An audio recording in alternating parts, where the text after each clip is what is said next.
scrape it up, and then if you want, you can make it up. Take it up, drop it back down so you shake it up. Scrape it up, and then if you want, you can make it up.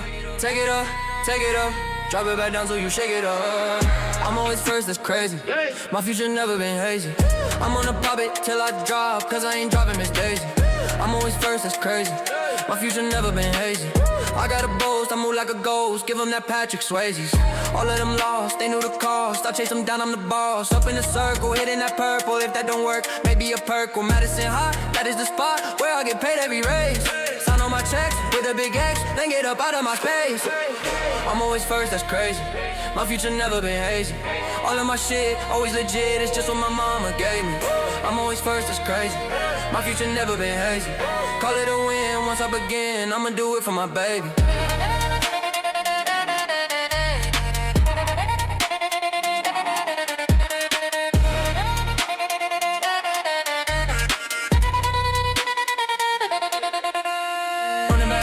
Running back, watch out cause I'm on the attack. Passing by, it's easy, I'm not gonna lie. Running back, watch out cause I'm on the attack. Passing by, it's easy, I'm not gonna lie. I'm always first, it's crazy. My future never been hazy. I am the one, hot like the sun, winning the races that pay me. I'm always first, it's crazy. My future never been hazy. Hitting the throttle, popping the bottle, pour it on top of like gravy. It's never a cap, winning the snap, and no one got nothing to say. I'm in every place, taking every race, nobody can get in my way. Tapping the brake, first to the take, I never knew how to die. Give all the rest, all of my best, all of that takes running dry. I'm always first, it's crazy. My future never been hazy. You think you know how this will go, don't be so goddamn hasty. I'm always first, it's crazy. My future never been hazy. I'll see you there, blood in the air, victory's gonna be tasty.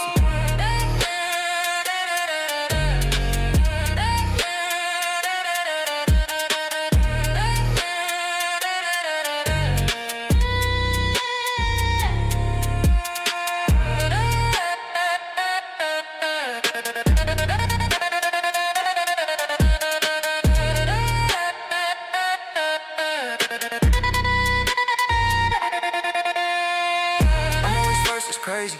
My future never been hazy. I'm always first, it's crazy. My future never been hazy. I'm always first, it's crazy. My future never been hazy. I'm always first, it's crazy. My future never been hazy. I'm always first, it's crazy. My future never been hazy.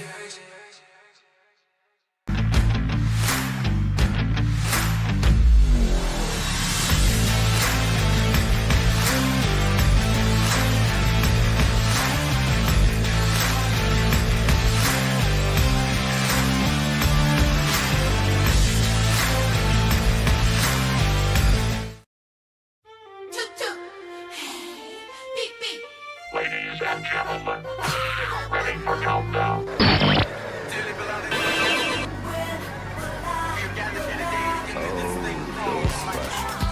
Man, this is some of the greatest stuff I've ever heard. Ooh. The tracks you'd forgotten about are the ones you love. 131 Retro.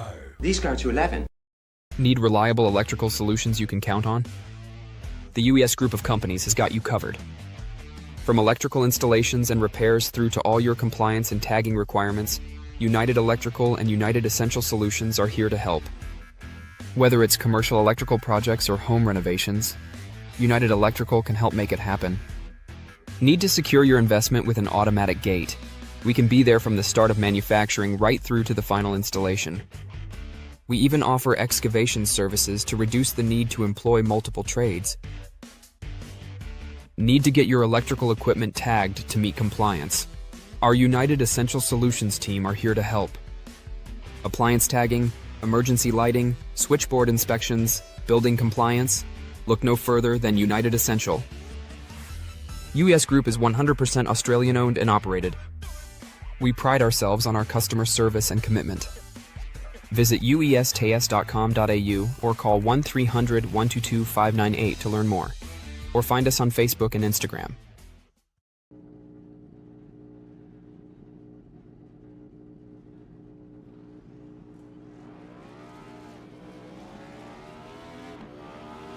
Here at TWRS, we're always here to help our squad when they need a little push in the right direction. That's just who we are. We're a beautifully diverse group of goofballs dedicated to driving fake race cars as fast as possible. And we continue to push each other to the front using the power of nonsense. We have one of the strongest NASCAR programs on the service, and you can access it all for $24.99 a month. And we just released individual subscriptions for $14.99 a month for each NASCAR vehicle. We also just added a Rallycross program, and our IndyCar program is taking off as well. So come join the weird side. We have speed and cookies. Cookies are not included in some locations.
Welcome everyone to Indianapolis Motor Speedway in the most famous motorsport arena in the world. I am here, Gage Wentzel, up into the booth like every Monday, and Wesley, my co-host, is here. How are you doing this Monday afternoon, Wesley? Man, I'm not gonna lie to you. Pollen and allergies recently around here have been kicking my butt, so I might go silent for a bit, just having a coughing fit because of everything. Otherwise, though, it's good. And I want to debate you. I don't think it's the most famous racing place in the world. It's definitely one of the most in America, but I still think this gets beat out by like Le Mans or the Nordschleife. No. The Nordschleife, the Nordschleife, Le Mans has a bit more of a case than the Nordschleife. The Nordschleife is not really, I think, that known outside of Europe. I mean, obviously, if you're a racing fan, you're gonna know it. If you know anything, but like everyone knows, I love you, Gage, and the other one as well. See, the fans agree with me. They probably agree too that the Nordschleife, this place is just so amazing because it hosts not just one or two big events. Every race here, Wesley, I just feel like is a big event, and that's no different tonight. Oh, I definitely agree with you there. Oh, I just dropped my drink. I mean, the big one, of course, the Indy 500 Memorial Day, one of the big three races of the day. We used to be able to have like from day to night here in America. From sunup to sundown, we had a race going on, but not going to be this year as F1 moved to Canada for some reason. Yeah, it's going to take place during the exact same time of the 500. Yeah, they're going to find out that no one cares at all about the Canadian Grand Prix when there's the Indy 500 on. I don't know who thought of that in F1's brain right there. That was probably the worst thing they've done in quite some time. You're right, Wesley. That was one of the most fun days in motorsports.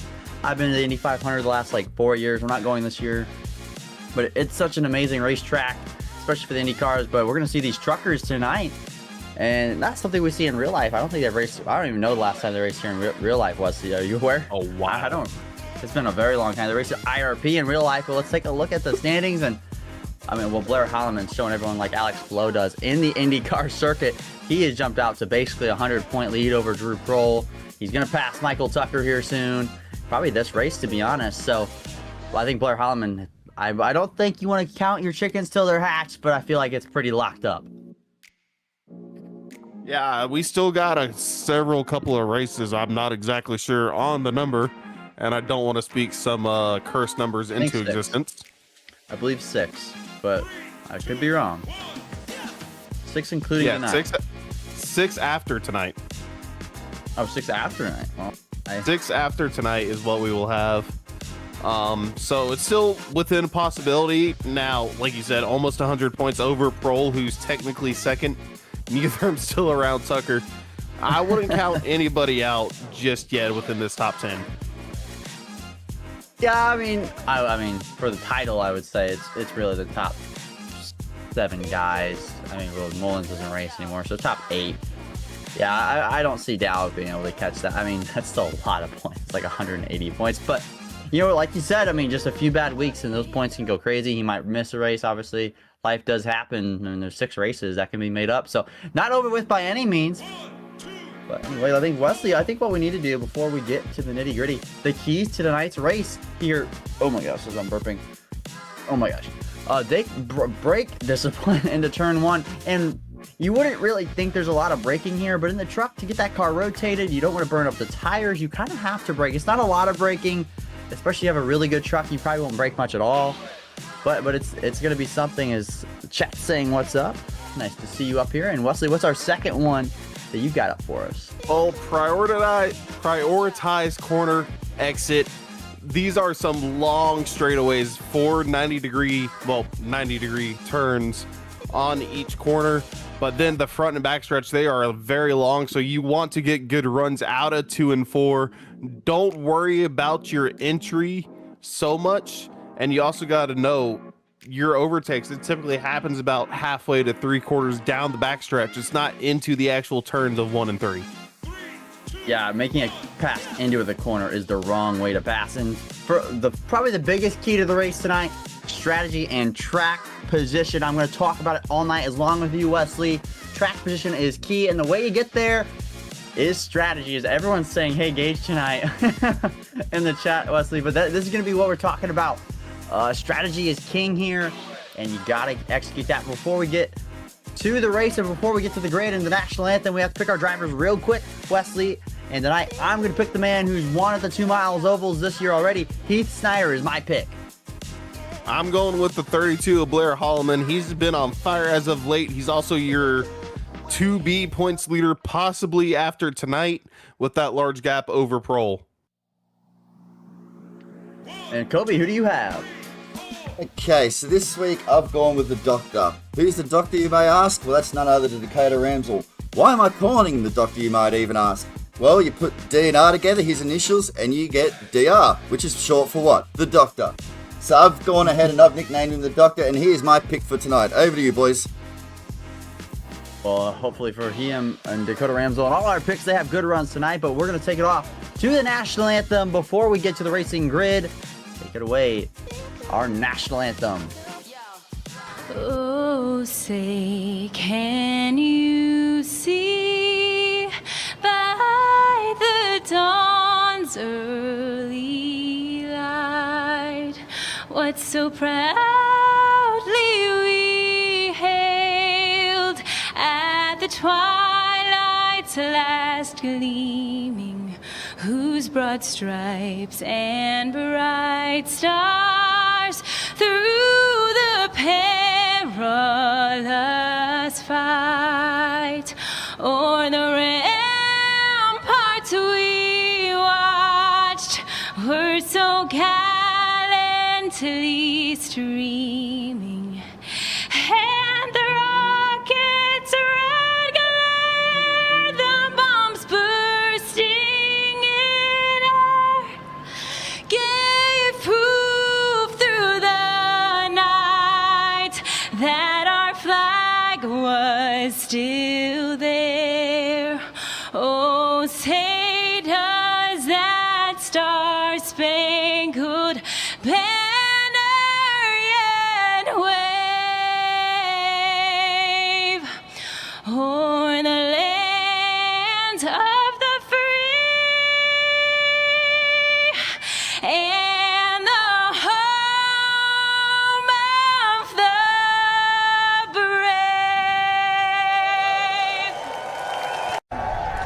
Race fans, it is time for those most famous words in motorsports.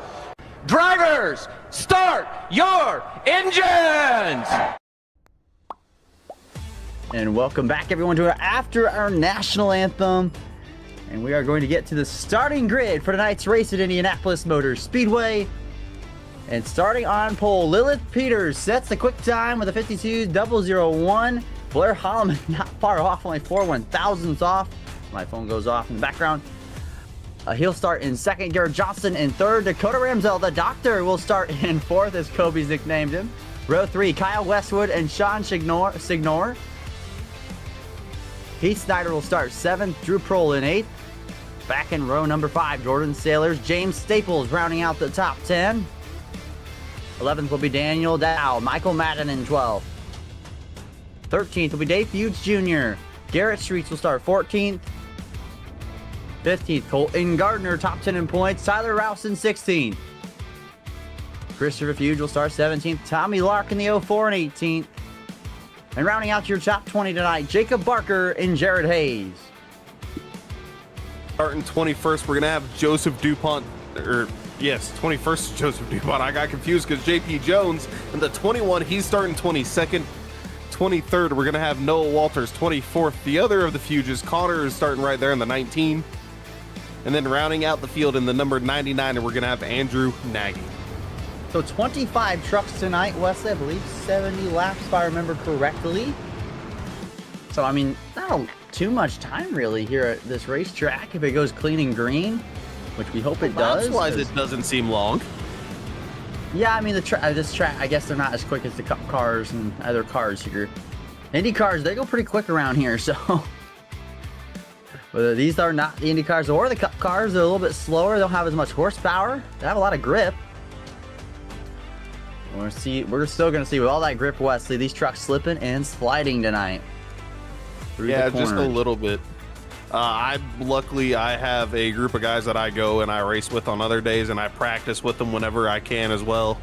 And throughout the practice session yesterday, I kind of learned you can throw it into the corners pretty aggressively, but at the same time, it absolutely killed your tires. Yeah, you have to find that perfect balance, Wesley, of throwing it into the corner and going hammer down and backing it down at the same time. But this is about to get busy here on the racetrack. That pace truck, he's going to pull off.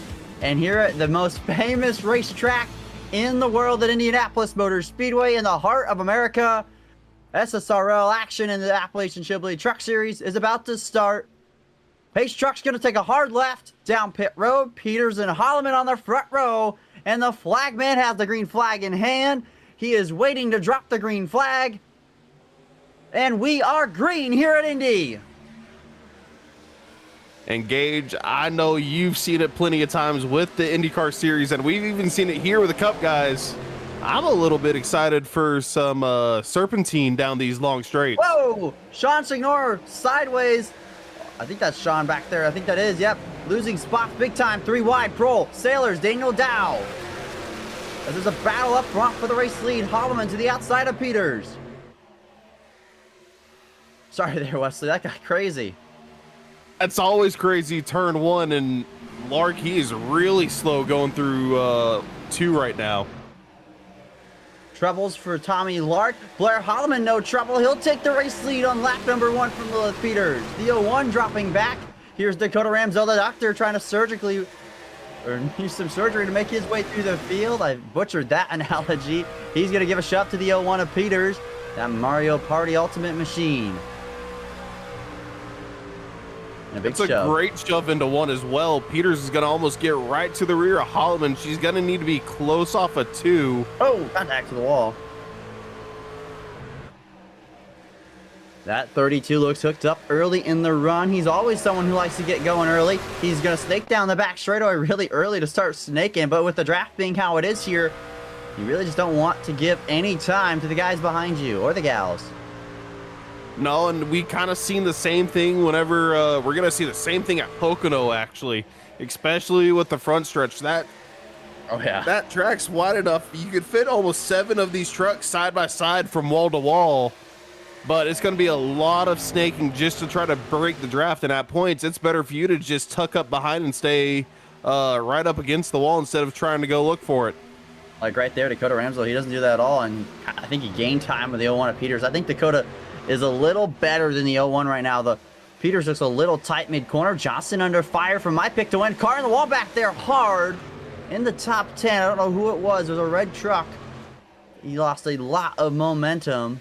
I think that was James Staples. Someone was really hard in the outside wall.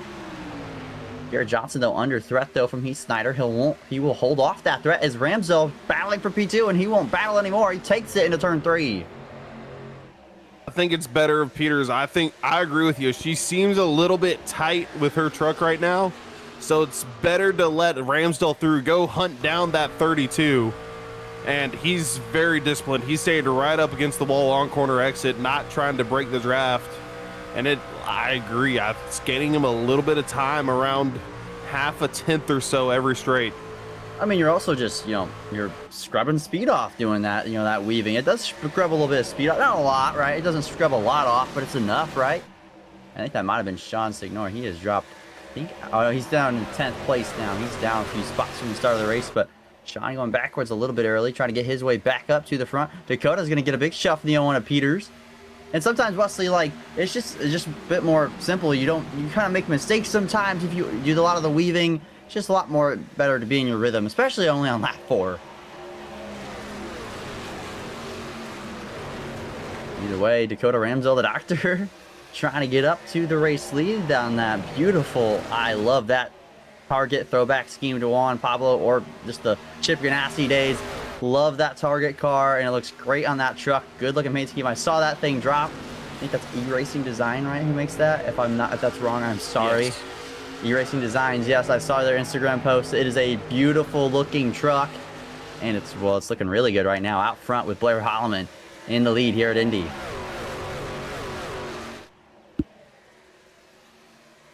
Well, we've settled down for the most part, Wesley, and if we get going here and we're spread out, we won't see a lot of yellows, in my opinion, because once Indy gets spread out, there tends to be a lot of green flag running, and pit cycle becomes where you gain and lose and win this race.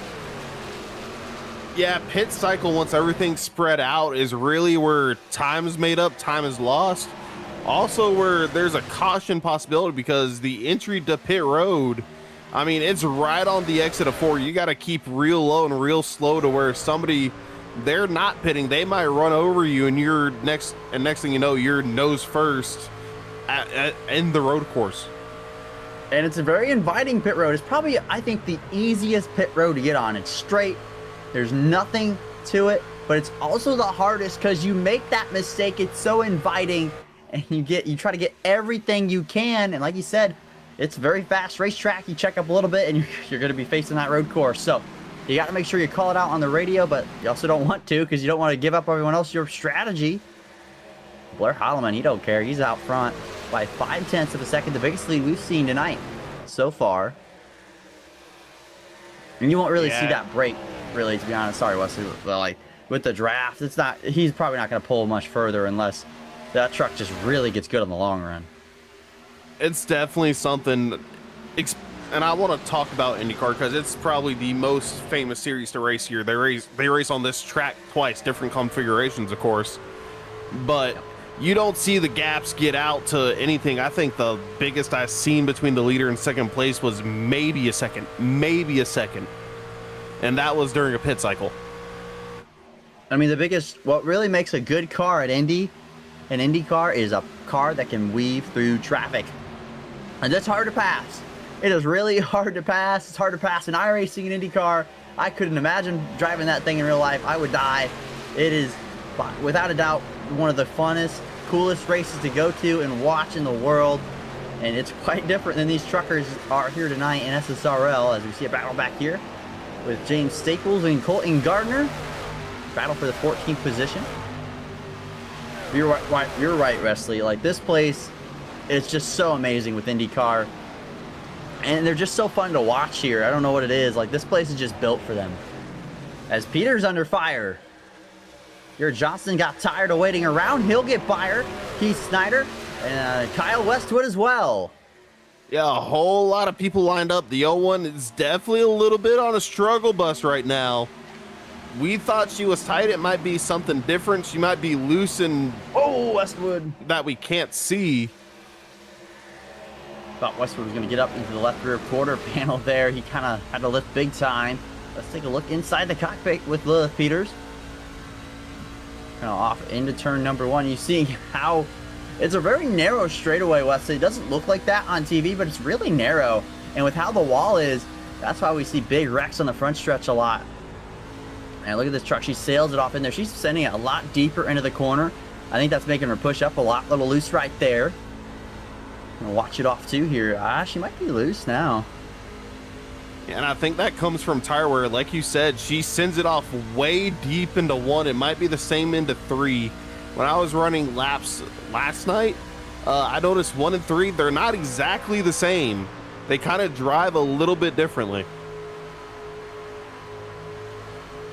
Yeah, they're a little different. They're probably some of the most similar corners in 1 and 2 and 3 and 4 at any racetrack. Probably that's an oval ever. They're very similar. They are different. They have a little bit different character, but as far as it comes, they're probably the most similar corners I've ever seen at an oval, to be honest. I think that just helps because the track, it doesn't have that weird tri-oval effect where it's almost a perfect mirror, but because of the entries to the corners are different turning radiuses, it's a little bit unsettling and they don't exactly drive the same, whereas with these, we set it almost 4 90-degree corners on each end of the track. Looky here, Garrett Johnson, the man who dominated Rockingham. He's had a lot of speed as of late. He's going to get by the Doctor of Dakota Ramsdale. And he's Snyder. He's coming up to the front, the Michigan winner, the man who's so good in the big tracks. He's looking to the inside of Ramsdale, not giving him a lot of room as though 03 of Ramsdale. Racing hard for P3. You get that draft as the 03. Oh, never mind. Johnston's going to go to the bottom of the racetrack. He'll get the draft off him. Will he Snyder side draft into turn 1? Yes, he will. Just a tad bit. Oh, that's tight into turn 1. Really tight. Snyder, he didn't quite hit the bottom like you wanted to. You want to put your left sides within that white line, almost hit that grayish curb throughout the turns. That gives you a good amount of rotation through the corner. And Snyder just a little bit too high for it. In that time off of 2 there, Wesley Snyder got the air taken off of the left rear spoiler and quarter panel of the 03 of Ramsdale. He got way loose off of 2. He has to check up. Here comes Westwood on the bottom. He will clear the 03 now. Well, not quite. Not quite. Can't quite do it.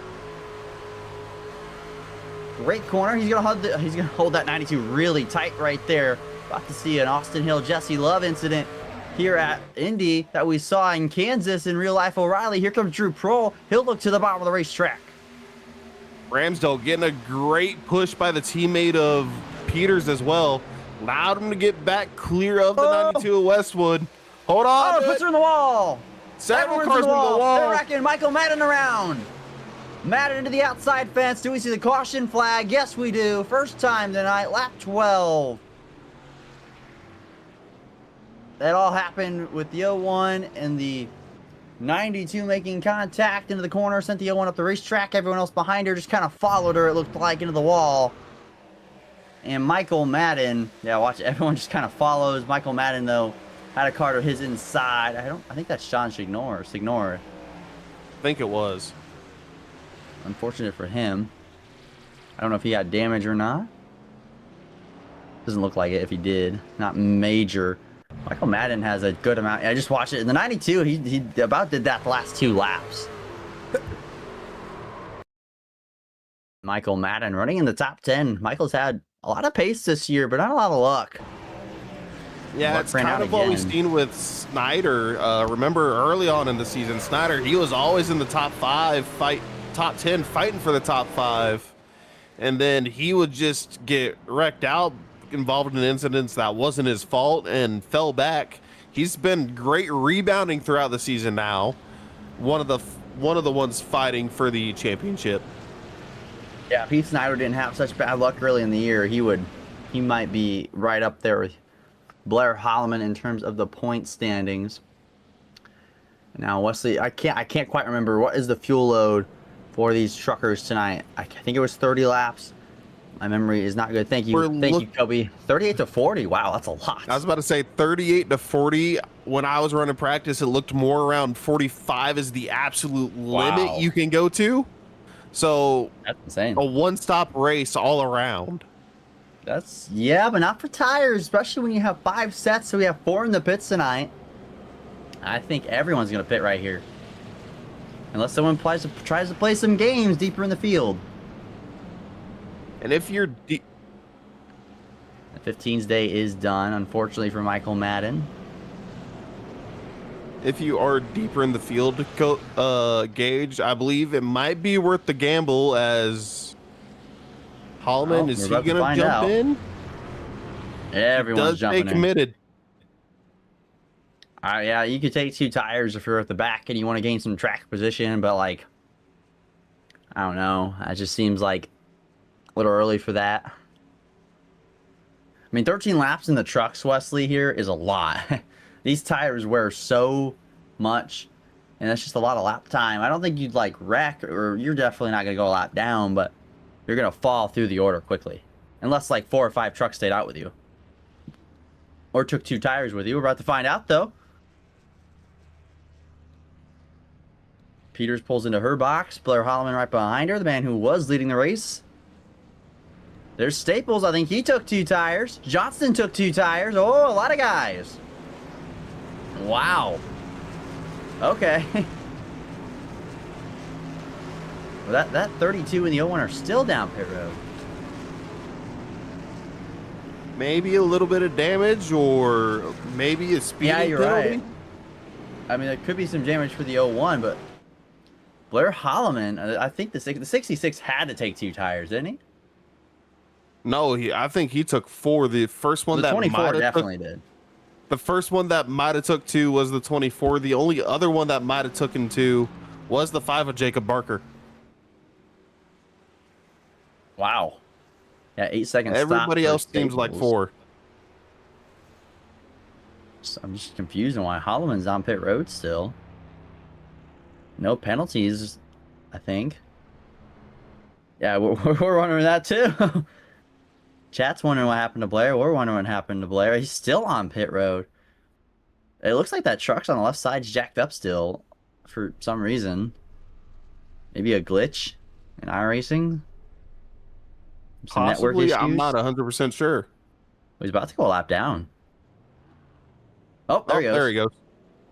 Maybe some damage. Maybe fixing something on the truck. I don't know. Yeah, there were a couple that were still in pit road as well. Chris Fuge was. Garrett Streets was. See Tommy Lark pulling back down pit road. I don't think we're going to get one to go here. We actually might get one to go. This is a pretty big racetrack. Yep, one to go this time.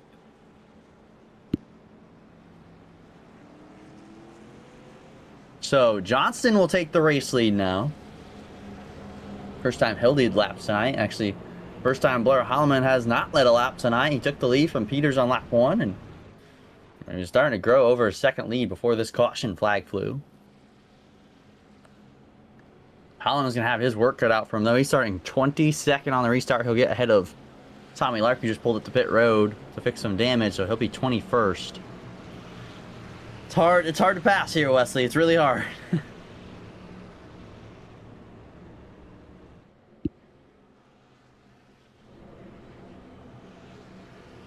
Excuse me.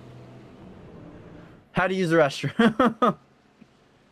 Well, sometimes you got to do it, you know. You're not competing for the Indy 500, right?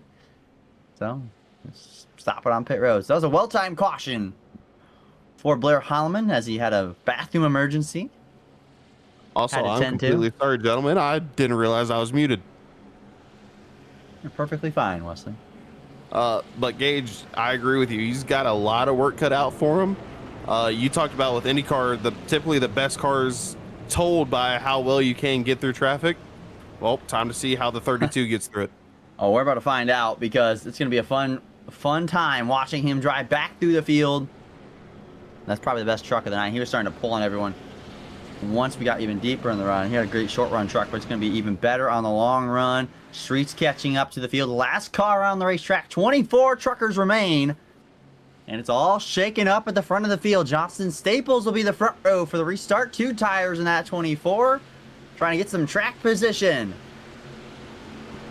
This time Johnson will lead the field to green. He decides when they go. They're into the restart zone.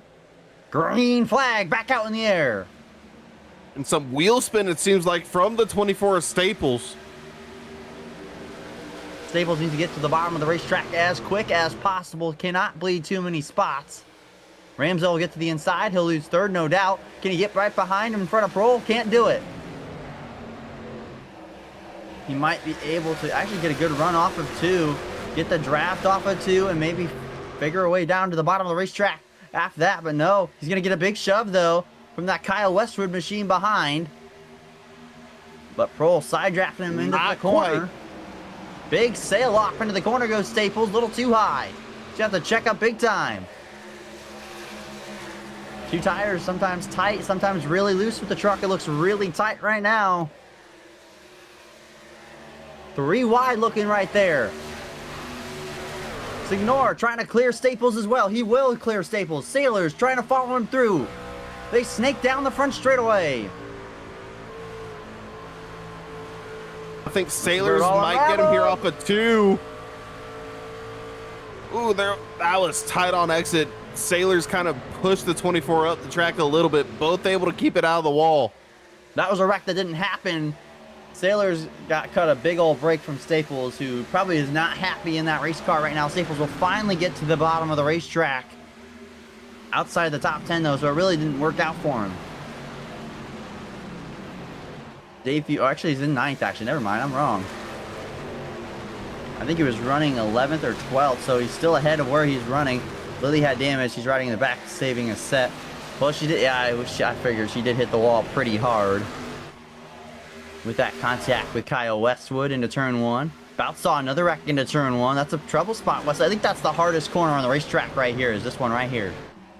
To me, I actually found 1 as the easiest turn out of 1 and 3. 2 and 4, almost like, if you can get it just perfect through 1 and 3, those are probably the easiest turns. I say 3's a little bit harder to 1. 1, I have a feeling I've got a lot more marker points to base off of where I need to lift or brake, turn in.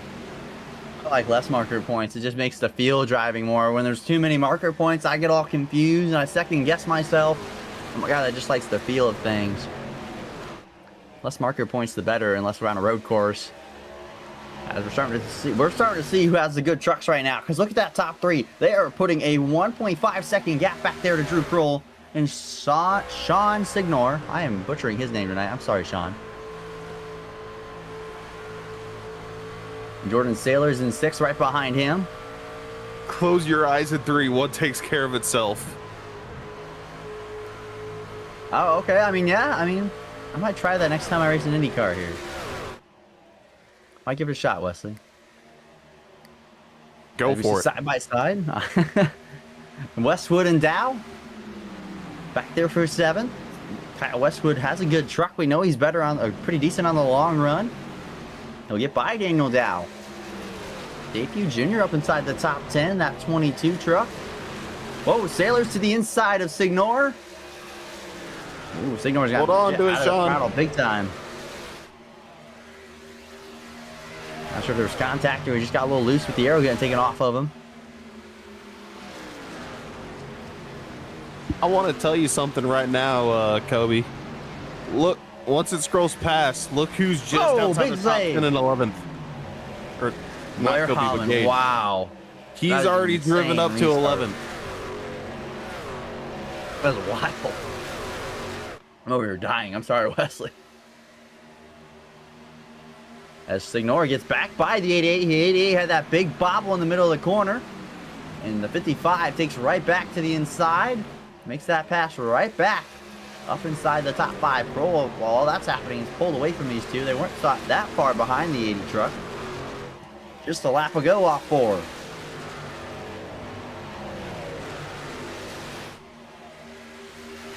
Keith Snyder's moved up to P2. Telling you, Wesley, that's 29. He's going to be hooked up tonight. He loves these big race tracks. I'm not going to deny that. He's always been good at these longer, high speed, high momentum tracks, which is definitely what Indianapolis is. It's carry your momentum off of corners. I'd say off of the exit, a 1 is maybe more important because it gives you a good run into 2 to allow you to have a higher momentum out of 2 as well. So it's definitely momentum based here. And we've seen Snyder, he's really good at those types of tracks. Look at how Snyder runs this corner. He does such a good job at wrapping the paint. That's something you have to do here. Cannot run half a lane up. You have to run on the paint or just around it. You cannot get off that bottom lane in really any race car here. You don't want to be off the bottom lane. Look at Snyder. He runs that line to the inside into 1. He shoots for the race lead. Doesn't overdrive the car like Westwood. Well, never mind. He shifts up big time. Big moment. Everybody stayed off each other, stayed off the wall. Now it's going to be into 2. Snyder might have a better corner through here as well. No, Johnston has a bit more momentum, just a little bit higher from the corner exit. We talked about that before the race, Wesley. It's just not a good time to make passes into a corner. You want to make them out of a corner. Snyder, though, on the button, trying to get to the race lead. His truck's better, and he knows it. And he wants to take advantage while he can. Wentzel right on the back bumper. He's made that truck a little better, it seems, on the longer run. And Snyder, I think he's also kind of shown it to Johnston with that attempt into 1 that, hey, I'm faster. I can put my car here and possibly get around you. He's got to do it, though. Down into 1 again. The battle for the lead heats up again. Snyder wraps the paint in the bottom. Johnston a bobble off into turn 2. Now they enter on the back straightaway off of 2. I butchered turn 1 there. Side by side still. This could open up the door for the 03 off of 2. They're side drafting each other down the back straightaway. I think Wentzel, he might go with his teammate of Johnston, give him a little bump. Snyder, he had a lot cleaner through 1 and 2, was able to get it and wrap around that paint through 1. He wasn't quite so high. He's got the same thing here in 3. Going into 4, we got to see him tuck those left sides once more. He does, and I think he's going to be clear on exit. Oh, big loose for both of them. Johnston would loose. The 29 loose. The 03 is going to have a big run on them both. Big shove, though, to Johnston. Does he take it? He's just not there. That 29 to the point. Took him 24 laps, but he's to the race lead. He's Snyder out front.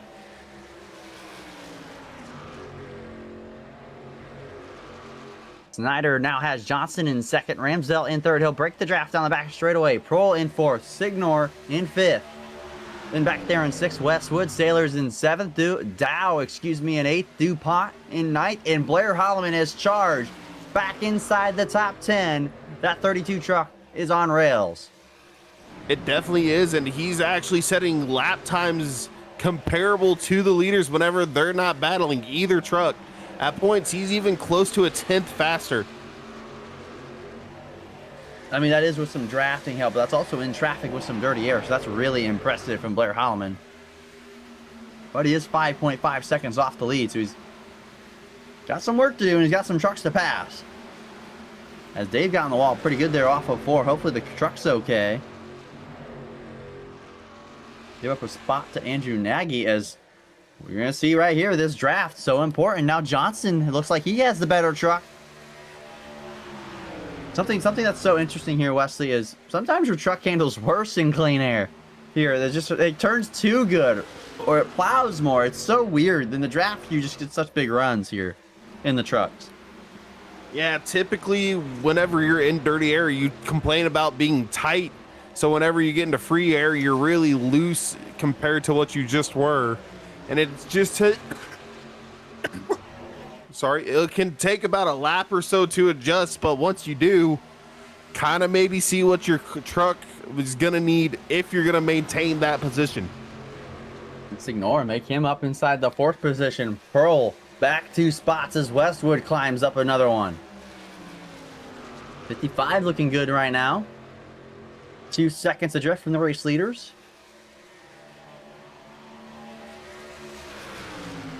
They continue to snake each other. If I was them, I'd just push each other at this point. Just pull away from everyone else. You know you two are going to do this no matter what. You're not going to pull on each other. As now Snyder's the guy who can't wrap the paint, and now Johnston trying to take advantage. You said maybe just push each other and pull away. From third to fourth, they've got a 1.5-second gap. That's what I'm saying, though. Like, if they just push each other, they'll be gone. They are the best handling trucks. Like, right there. If Johnson would do that. Oh, as I say that. The 03 ducks to the inside, entering one. He's not going to be there, but he's going to put the pressure on his teammate. Big loose off of one. Johnston. Ramsdell to the inside into two. That's going to be tied off at two. That's going to slow them both down. Ramsdell's actually going to slot in behind. Yeah, he just couldn't get the power down off of two. It's really tight right there sometimes, especially with that 29 in front of him. Didn't have probably clean air.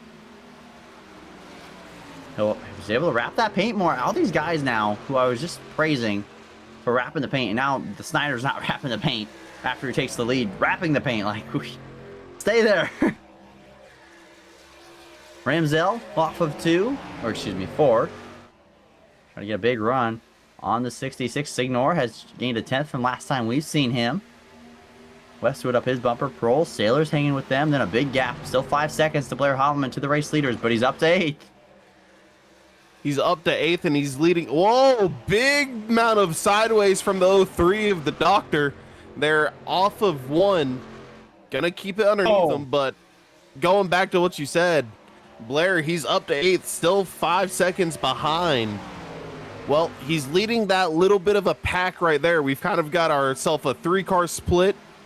Then you've got about another 4 or 5 cars, and then Holloman, he's leading a train of about 7 or 8. Yeah, he's Snyder now. Continues to lead. Holloman up to 8th, man. That's just so impressive, Wesley. It's so hard to pass here. It's just not easy. That shows you how good that truck is and how good he is right now. But if it stays green, he's got a tall task ahead of him. It definitely is going to be a tall task. He's closed in the gap a little bit. About 5 or so laps ago, it was 5.5 seconds. He's now within 5, almost a 4.5.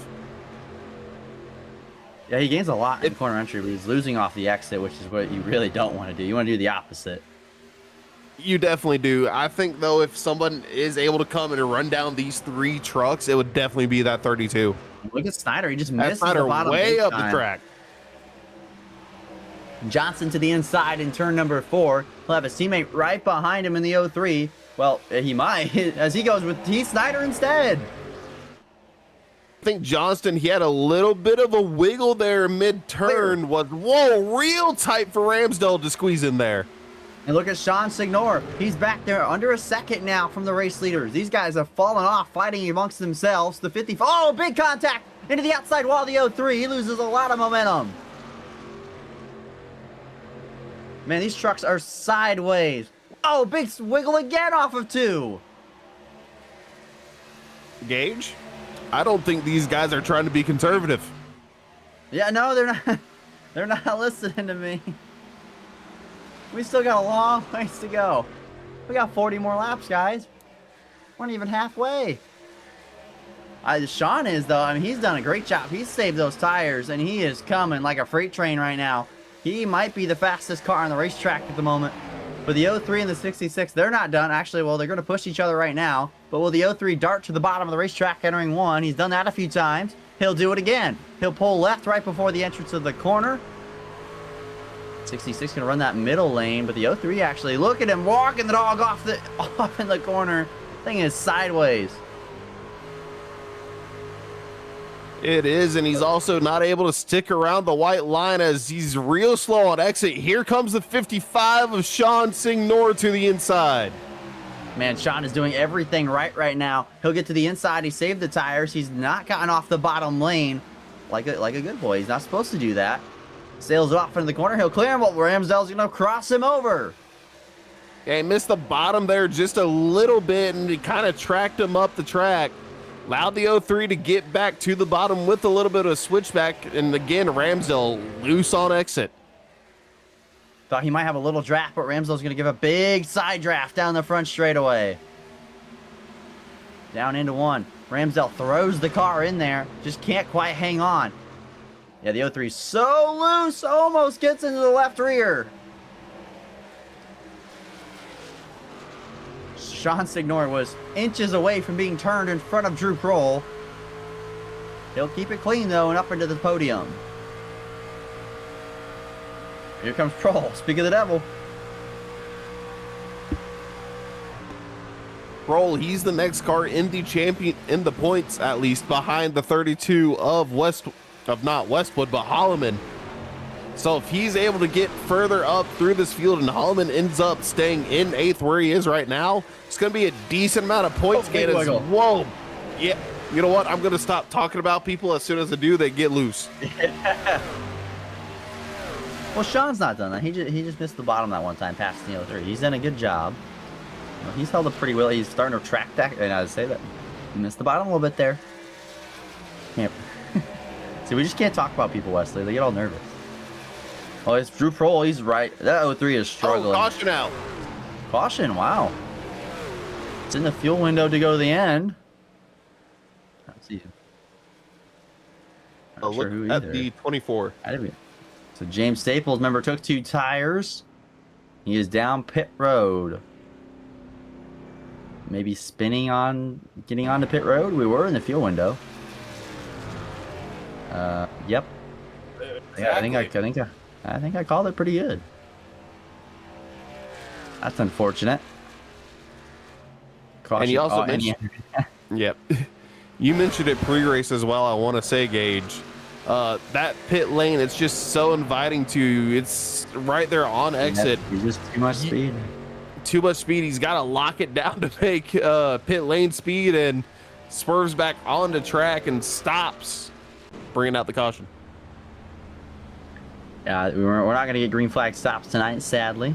They're always fun here at Indy. They're actually, I think, some of the most fun green flag cycles, because it really shuffles up the grid. Well, we're going to re-rack these guys, and what's basically going to be the same length of the exact same length, really, for the race we've already run. We're about halfway right here. Staples is a lap down, and he'll probably be a lot more. He'll get a 40-second hold for an unsafe pit entrance. Probably speeding. Entering a closed pit. Causing a caution. Not a good deal there for the 24 of James Staples. A lot of iRacing no-nos. It's going to be a lengthy hold for him.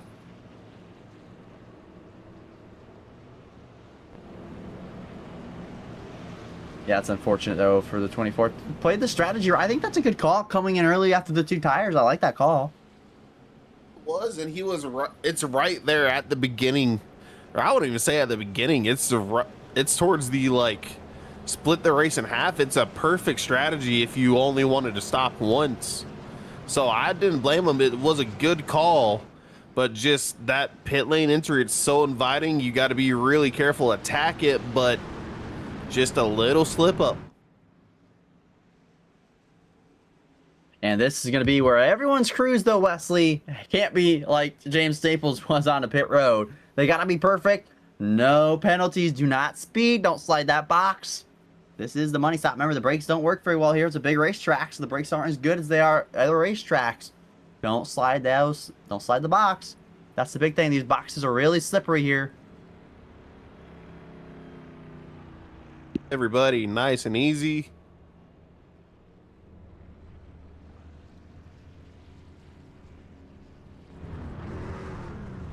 Oof, I am dying, Wesley. My throat is going out, you know. Not a good deal. Oh, so's mine.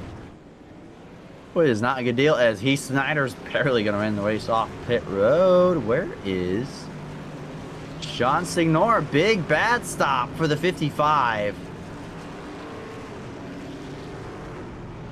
Yeah, not a good stop. He's really slow right there.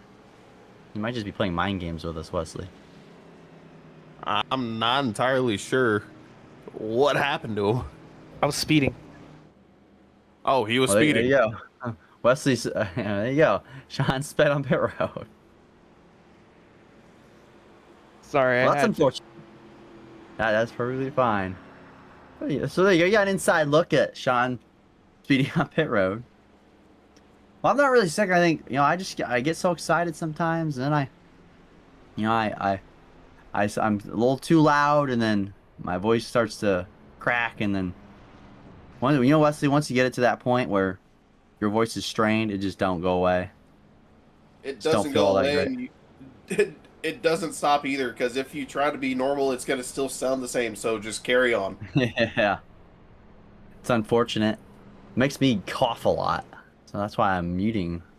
But either way, we're about to go back green and get the one to go sign here. And I think it's going to be a 35 lap dash to finish, so basically what we've already done here tonight. Westwood and Ramsdale back in. Guys. There's probably some tight on fuel. I wouldn't think they are. It's pretty safe at this point.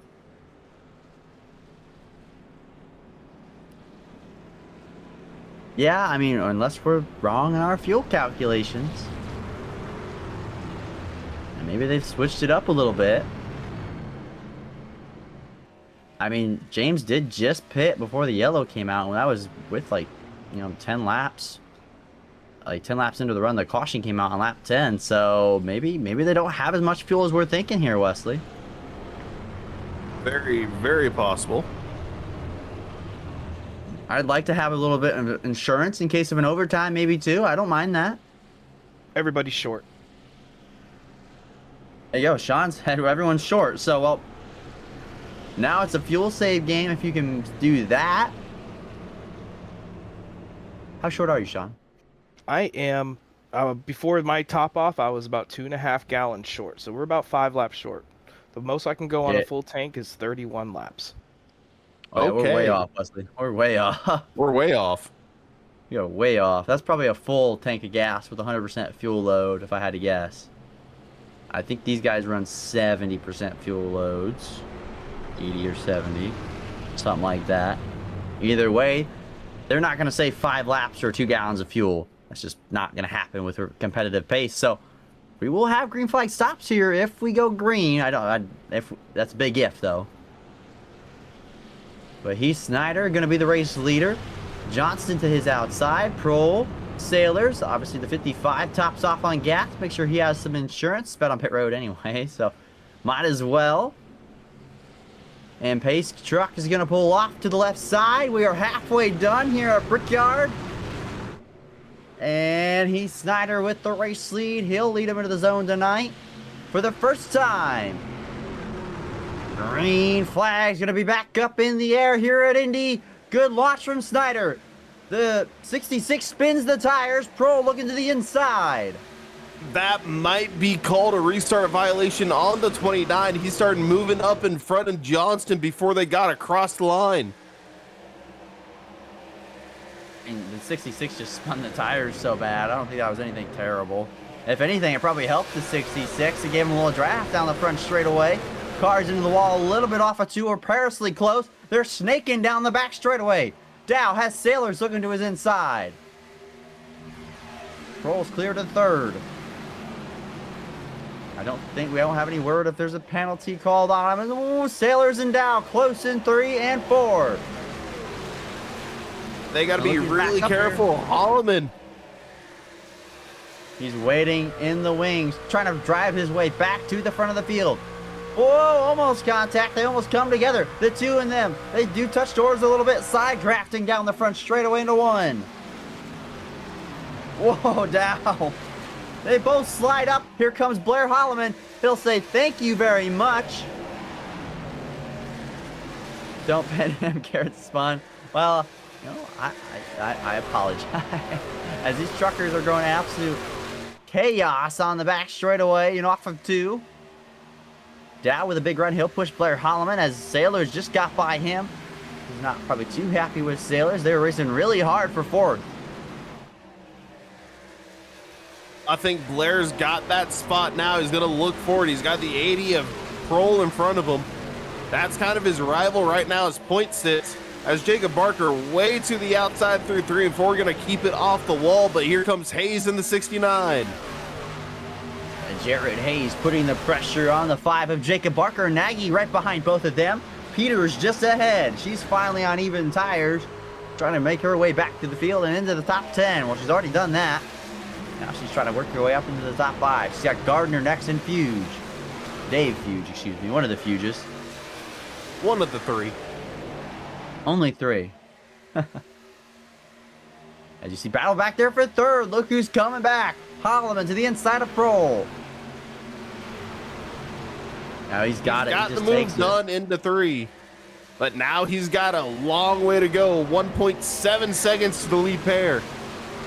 He's going to sail it off from the inside, entering turn number 4. He's not going to have the run on the front straightaway, I don't think. Well, Holloman's actually going to have a bit of a draft. His teammates with him, so that does help. Every little bit helps. Daniel Dow's going to try and follow the 88. That's tight for Good Sailors. corner. He's got it. Now Dow's going to be to the inside of Prohl into 2. Dave had a big look behind him from Colton Gardner. He looked real late. Whoa, sideways from Daniel Dow. DePop takes advantage. He'll climb his way up to 6. A great run for the 87. And here comes the 22. Whoa, there's To the inside. contact. There's contact. Dow kind of shut the door on him. Dave didn't care for that all that much. And he tried to squeeze him tight, and Dave said, I'm here, bud. They're going to race side by side off of corner 4. Who does Colton Gardner go with? The car in the preferred line on the straightaway on the outside, or Dave Fuge Jr. on the inside? They're going to single Gonna file back back out. off and let Dave back in. Probably good thing. They didn't look probably too happy in that race car right there through 3 and 4 last time. Battle for the race leads kind of stabilized right here. They put almost 2 seconds though. Wesley on Blair Holloman. Dave back to the bottom. Dave, he's just having some good runs off of turn 2's exit, which is allowing him to do this. Now he's fully alongside Dow. Dow, I think he's going to give it up. But he's got to be careful. Here comes the 40 Gardner.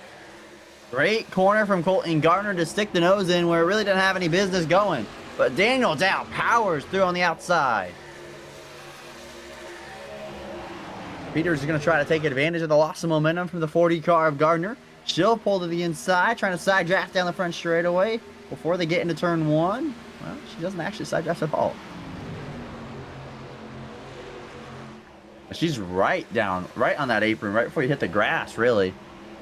Watch her line. She's all the way on the bottom. That's where you want to be, though. You can it's just so much grip right there for some reason. As she passes the 40 of Gardner up into the 9th position.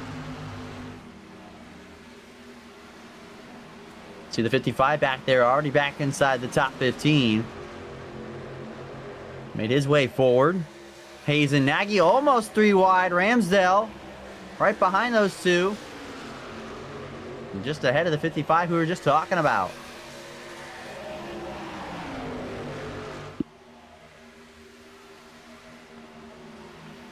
Here comes Dakota Ramsdale. He has a big run off of 4, excuse me. He'll look to the race lead, or not the race lead, don't mind. Under the 99 of Nagy into 1. Whoa, big checkup from the 99. Jared Hayes got out of shape. And Dakota Ramsdale's going to get to the inside, the 55. Who does he go with, the 03 or the 99? He's just going to have to go with the 03 and just take the spot. It's also getting a great shove from the 04 of Tommy Lark. 3 wide into 3. Oh, contact! Nagy gets put into the fence. Well, somehow he keeps it off the fence, but the 03 stays to the outside of the 55. Clear. Clear for Signor. Here comes Lark to the inside of Ramsdale. Yeah, I mean, Sean did nothing wrong there. The 03 just kind of, I think, panicked a little bit, and the 99 didn't really probably know there were 3, and you just can't really go 3 wide here. I mean, you can, just not very well. You can go 3 wide. Oh, Nagy in the wall hard. That's a lot of contact. I might have broke something right there. Well, Wesley. Oh, there's Westwood. Down pit road. He's made that stop. Final stop of the night for the 92. I was just about to say, if you're up front, like you don't have, you might not go a lap down if you're in the top 3. So pitting early might be the call. Depending on how long your stop is, you're down pit road for anywhere between 45 seconds to a minute. and it takes 53 and a half, 54 to get around this track. Well, looky right here, Wesley. If you're in this hornet's nest, I want to pit early because this is chaos back here. 5th to 10th is where the action is at. Dow to the inside of DuPont. Fuge right ahead of them. Then the 22 and Daniel Dow. He's right behind him. Kroll trying to scoot away from this, but he's struggling with the handle of that race truck.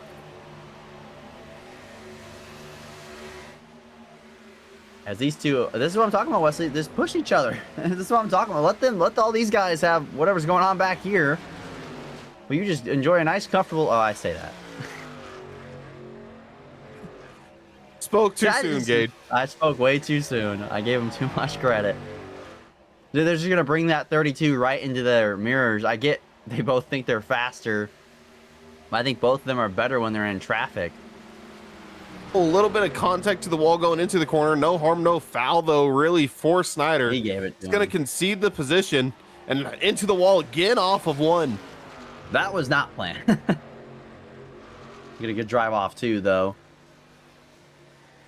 I think he sees that 32 back there, and he kind of realizes that truck's really good. I think he thinks he can probably beat the 66. He's passed him before. 32's not been passed tonight yet. I've seen no one pass him fair and square tonight, so... It's, I think, uncharted area. Kyle Westwood, one of the only really fast race trucks we've seen pull it down pit side yet. With 24 to go this time. And even though that battle was brief, it still allowed Holloman. He gained 0.3 of a second during that. Now he's within a second of the lead two. And don't be too comfortable though. Sailors, he's only 1.5, 1.8 behind Holloman, and he can close in if these three start to battle. That's why Snyder just kind of conceded. There's just no real winning. Oh, caution out. And this changes everything. Kyle Westwood didn't want to see that. Whoa, big crash. Christopher Fuge, Jared Hayes, major damage. There's James Staples, who was involved, or was the cause of our second caution. Oh, that's a lot of damage. Someone else slow. I think that's Nagy in the 90. Excuse me, in the 99. Let's see what happened here. This was just behind that hornet's nest. The 55. Oh, a little contact. A little push on exit. And I don't think that's intentional in the slightest. No. Just gets into the back. And then Chris Ramsdell absolutely nowhere to go. Oh. Ramsdell, that's pretty hard contact. Oh, Jacob Barker. There's some more guys who took some pretty hard hits back there behind this. I think some other guys who got caught into the fence with the other spinning car. But that's a good job from for Connor to get through all that. He kind of weaved his way through it. Connor's having a decent night. Top 15 tonight. Not 19. Not bad at all.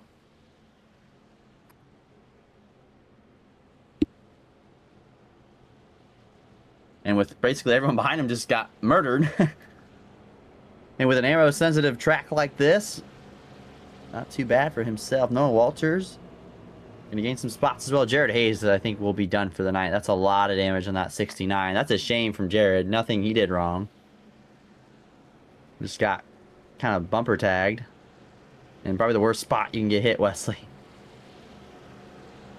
Probably. And just looking back at it as well, Barker, he got a little bit of it from Hayes and then finished up off of the 03 of Ramsdell.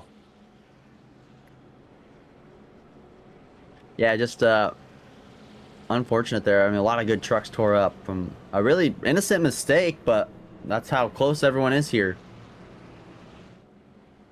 And you're racing like, it's basically kind of like a mini super speedway with the trucks here. Now, do you take tires? I would say yes, and everyone agrees with me. Well, everybody agrees to come in except the 22 of Dave. He stays out. 22. Dave said, I don't like that guy. I like that guy in the booth. Nah, yeah, I think everyone but Dave picked. Oh, I think Tommy Lark stayed out. Pretty sure the 04 stayed out. Saw someone else on the track with him, or I might just be going insane. I think you're going insane. I'm going insane. Well, gonna be the first time I've been called a little crazy. It's all right. Now, who wins the battle off pit road's the question. Well, Prohl will do so with 2 tires. So that makes it pretty simple. Who won the battle? Rouse will get second off pit road. He'll jump to 66 as well. Snyder will not be ahead of Johnston. The 32 behind them. So really nothing changed in probably the 3 best trucks of the night. I'm not sure if those are 2 tires or just gas. I would say 2 tires. I don't see why you wouldn't take tires here. Still 21 to go, probably 20 to go when we go green. Yeah, tires are... If I had 10 laps on the tires, you definitely want tires. Drew Prohl, second.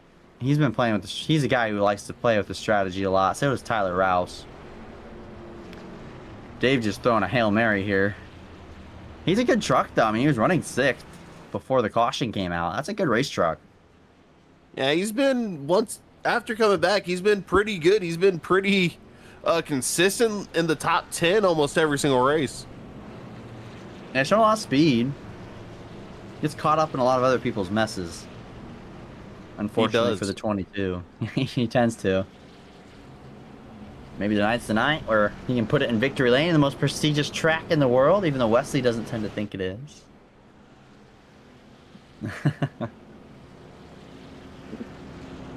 Westwood, unfortunately, is not happy with the 22 because he's not going to get his lap back. So we're going to go green here with 20 laps to go, I believe. Yeah, 20 to go. So really not even a C-Fix race here. I think a C-Fix is 25, 30? I don't know how much C-Fix is here anymore. C-Fix here is not very good, Wesley. It's not good racing.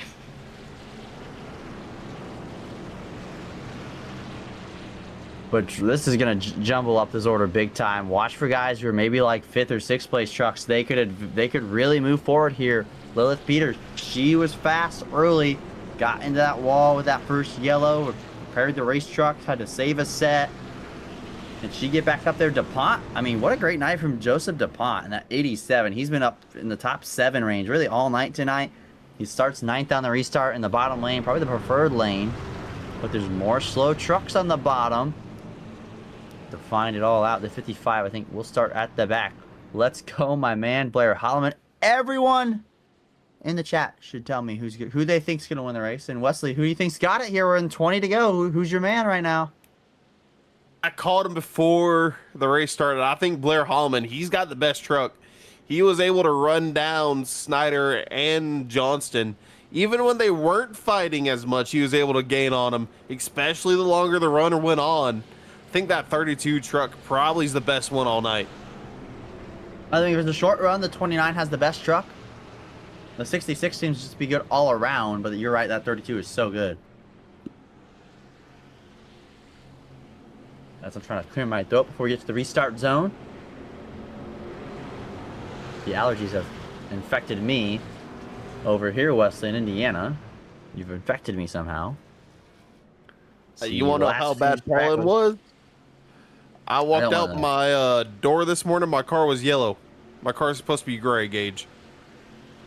Well, that's no big deal. That yellow car of Dave Fuge Jr., though, he's going to lead us into this restart zone as the leader. We've had a new leader every time we have an overtime, or not overtime, a restart. And this time the 22 is going to lead us to the green. Rouse with a lot of tire spin in third. He'll slot into third on the bottom lane. Prohl into second. He'll look immediately to the inside of the 22 and 1. Stays Didn't patient. quite get it there. He's going to stay tucked up behind as well through two. The 66 right behind him. He's trying to find his way through with the 4 fresh Goodyears. 3 wide on the back straightaway. Snyder with the big run on the bottom. No drafting help though. Dow darts to the bottom as well. They go back to double file. Rouse continues to wrap the bottom. He will now back to 4th. He'll fall back to 4th, excuse me. Side by side with now the 29. He'll wrap the outside. As we have people from Fort Wayne, Indiana in the comments as these guys are going absolutely insane. Holloman darts to the bottom. He'll get to the inside of Heath Snyder. Ralph's dropping backwards. The car who took right sides or no tires, Wesley, only gas. Either way, he's dropping back way more than the 80 Oh, and the 22 big wiggles. Everyone's pushing it. It's go time. Kroll gets shoved up the racetrack. He's going to lose all his momentum off too. Johnston easily clear for second. Holliman, he's got the run. He's going to take it to the inside.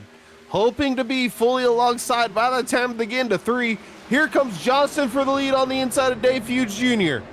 Clear. Not even a contest. The 4 fresh Goodyears make him pass him so quickly. Snyder's just getting held up way too much from Kroll. And Sailors too. Oh, car in the wall. That's Connor Fuge back there. He gets into the wall a lot. Holliman looks to the inside of the 22 now. Snyder darted to the bottom, trying to catch the 80 napping. He kind of does. Great wrap with the bottom. And the 22's loose. Gonna check up Kroll on the outside. Snyder's gonna get past. 3 wide. 3 wide on exit. 2 for 1 for Snyder. Sailors tried to follow him. It's pandemonium behind them. Dow's gonna give a big shove to the 88 of Sailors. And Snyder's going to try and run down the top 2. Holliman, Johnston, the top 3 trucks who have really dominated the night tonight. Sailor's been right there as well. He'll try to follow them through, but Dave Fuge Jr. is not being put away. Well, if we get another 2 or 3 laps here, Wesley, and the caution comes out, tires are going to mean something again. Dave wants to hold every bit of track position he has. It looks like 3 wide into 1. No, I think Rouse just able to keep it slightly in front. Now it's 3 wide off of 2. Rouse in the wall. Peter collected. Somehow she didn't Great spin to the save. inside wall, but there's definitely damage to the right front.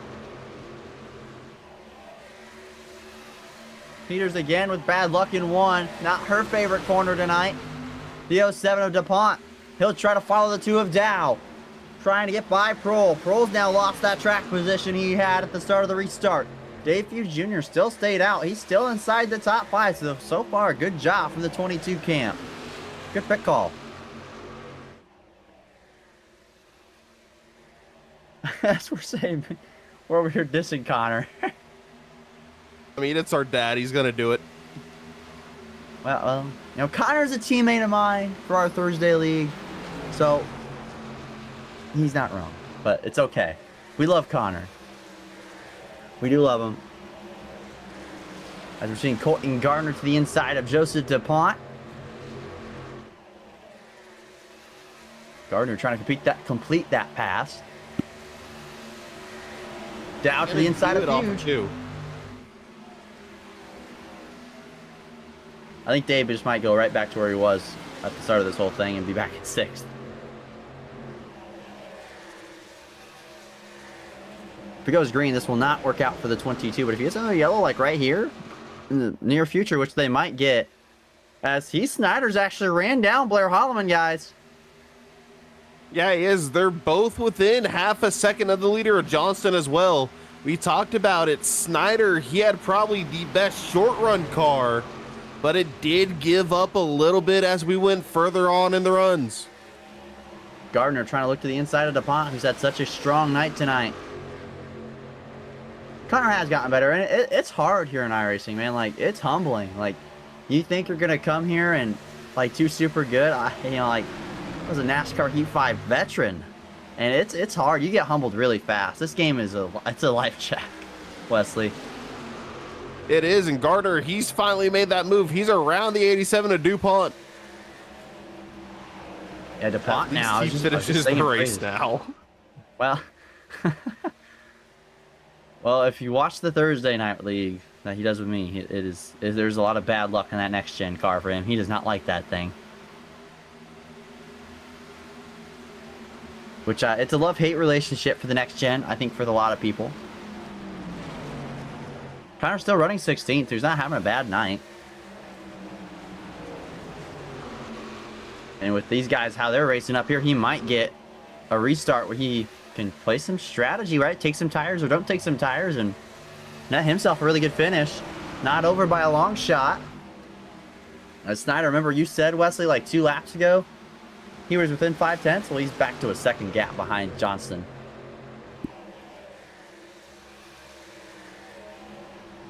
Lark, late dive into 3, or out of 3 and into 4. Very quick and orderly move from Tommy Lark. Pro, wow, what a dart to the bottom under Dave Fuge Jr. We'll have the preferred line entering, or excuse me, 1. Getting all tripped up these corners. Whoa, and he's sideways drifting through the turn. Well, that 55 was right on the back bumper. Taking the air off the spoiler. They're going to be side by side. The 55 will have a run, though. He'll try and push him. Well, everyone's trying to push the Lark. Watch him. Could he poke 3 wide? They stay orderly. I wouldn't try that. I wouldn't try that, but I wouldn't put it past these guys. 55 is so quick, man. If he didn't have all the issues tonight, he would be up here battling for the win with the other top 3 cars. He's so good tonight. Pro, he gets tied off at 4. 55 is Signor. He gives a big shove to Dave Fuge Jr. and everyone leaves. Everybody abandons the 80. And right to the inside goes the 55. He's up the track, but Dave's even further up the track. A little bit of squeeze on exit. Signor, he's clear for 6th. Tommy Lark in the 04, now he's going to try to follow through. He's clear on Dave. Man, Dave is just so hard to pass. He just does not give up. He's so good at putting that truck where it needs to be. But the old tires are eventually going to give in. Gardner actually leaves Prohl and pushes the 22 clear. Or almost clear. Well, clear. Man, that 22 is just hard to pass. He is. It's almost like watching Ryan Newman again. Is Ryan Newman or Ross Chastain back out here in the truck field? Peter's right behind all these guys. Oh, not for long. 3 wide into 1. Aggressive for Peter. She had that big moment. She'll try and sweep down to the inside and get Prohl and DuPont. That's for 11th and 10th. Prohl backed out a little bit. DuPont had a great run actually from the outside, was able to clear himself from both of them. That's very impressive. I don't know how he did that. And DuPont shoots to the bottom of the 22. I'm not sure if Dave let him by or that was just a very, very big checkup. He did hit the wall, but I don't know. That was weird. Hey, Gage, I don't want to say it, but Johnston, he's kind of ran away, and Snyder's back to the rear Holloman. I was just saying that. Johnston might have the best long-arm truck. I might have spoke too soon. Holloman and Snyder are going to battle for the 2nd spot on the podium if it stays clean and green.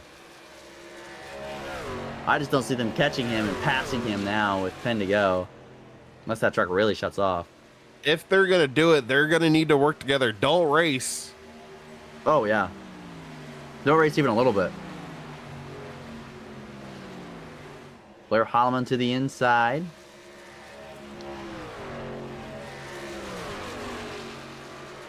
Trying to wrap that paint good. Everyone's starting to wrap that paint again. That's what I like to see. Whoa, Lee Snyder, big moment off of 4. Keeps it straight. 9 laps to go. Here at the Brickyard. I just love this racetrack, Wesley. Yeah, it's just such an amazing place. Forever B might be some of the most boring cup racing you'll ever watch in real life, but man, it is just an atmosphere unlike no other. Got a question for you, Gage. Where are your seats? Are you on the infield grandstand or outside the track? Well, that depends for what race. I've been to any and everything at Indy, aside from the IMSA race. I've been at the Sancio Grand Prix. I sit in the infield. I mean, you can see a lot more. For the 500, I've sat in 3 and 4 for 2 years. On the outside, I've sat on the inside of 1 and 2 and the outside of 1 and 2. I'd say the best seats I've ever had are in 3 and 4, to be honest. But they're really high. I saw Pato Ward get passed in the final lap by Joseph Newgarden. And Newgarden doing the same thing to Ericsson the year before. The place was electric. I tell you what, that was some of the best moments of my life. And Heath Snyder's about to do the same thing to Blair Holloman. He'll go to the dart inside, into 3. The 32 backs out. Clean pass. Might be better to let Snyder lead at the moment. He's a little bit faster than Blair, it seems. Gonna have to track down Johnston. He's now 2.5 seconds ahead of him. But I've been to the what's the other one? Didn't the Cup Series? Yeah, the road course. That was terrible. Don't do that. Don't ever do that again. I was there for the Allmendinger win. That was cool, I guess. And then it was just boring. We should all go to party. Well, I'm 19, so I mean, you know, I'm a big partier myself. I can drink, as you know, 19-year-olds can do here in the States. It was a joke. I'm very funny, I know. Chat loved it, I'm sure. Chat loves me tonight. We've really calmed down though, Wesley. Everyone's really spread out. We were just chaotic about wrecking every lap, and now we're all just kind of friends again. The 04 Tommy Lark has Daniel Data, his inside, or not inside, right behind him in the back bumper. Gardner back there on 8th, DuPont in 9th, Peters in 10th, rounding out the top 10. There's a big gap back there to 11th of Dave. Strategy call not quite worked out for him. I think he's had a better car than that tonight. I completely agree, and I'm still not even sure if he's going to be able to make it on gas. He could have saved a little bit, but based off what Sean told us, with gas mileage, it might be a little bit hard for him. Well, there was a caution too. That helped a lot. That helps a lot. And if he was already saving, he should be okay. But I mean, we've still got 6 to go. We have 5 to go at the line. So, and it's, I mean, Johnston, goodbye. Holy, he's just destroying 2nd and 3rd. I thought this was a close 3-way fight. No, Johnston's been playing with his food tonight. He played with them all at Rockingham. He just destroyed the field there. And tonight, he played with his food for a little bit, and now he set sail. Sailors might be there. He's kind of even pace with the 66, but he's 4 seconds adrift. He's actually running down Snyder and Holloman. That might be why they don't want to race each other.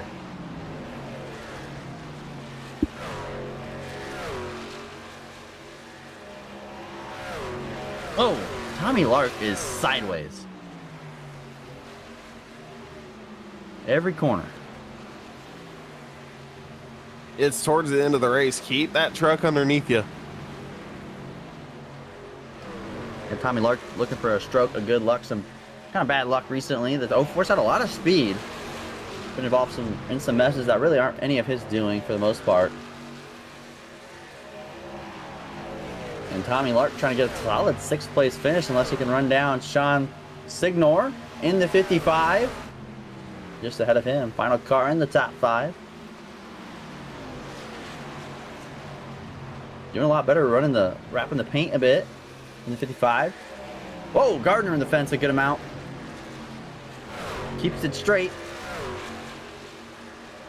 That 04 might have something to say about Sean here if he keeps this momentum up.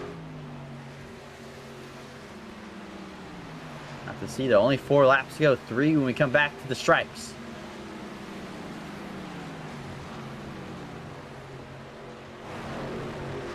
And Gardner, man, that truck, she's pushing this thing to the limit as we're coming back to 3 laps to go.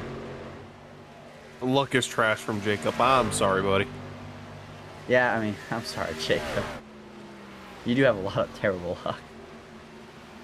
Unfortunate for Jacob Bark. He had a top 15 day going. Just thought could have been in the top 10. The strategy played his way, and he just didn't go his way tonight.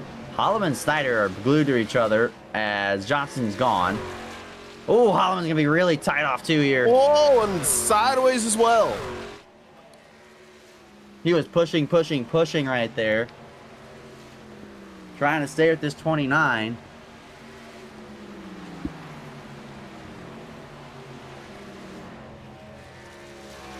Excuse me, man. My throat is just crazy tonight. As we're about to see 2 laps to go, Johnston has put a big one on the rest of the field. He just doesn't want to see the caution flag fly. passing the lap truck back there is Signor, Lark, and the rest of the top 10. A stay witch for some good luck. You do need... Oh! Holloman hard to the fence! Pushing for everything he's got. Puts it way too hard into the fence. And P2 has slipped from the fingers of the 32.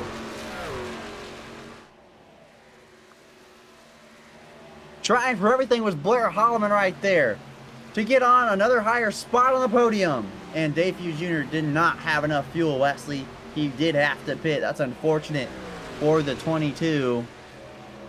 But up front, Garrett Johnston and the 66 crew.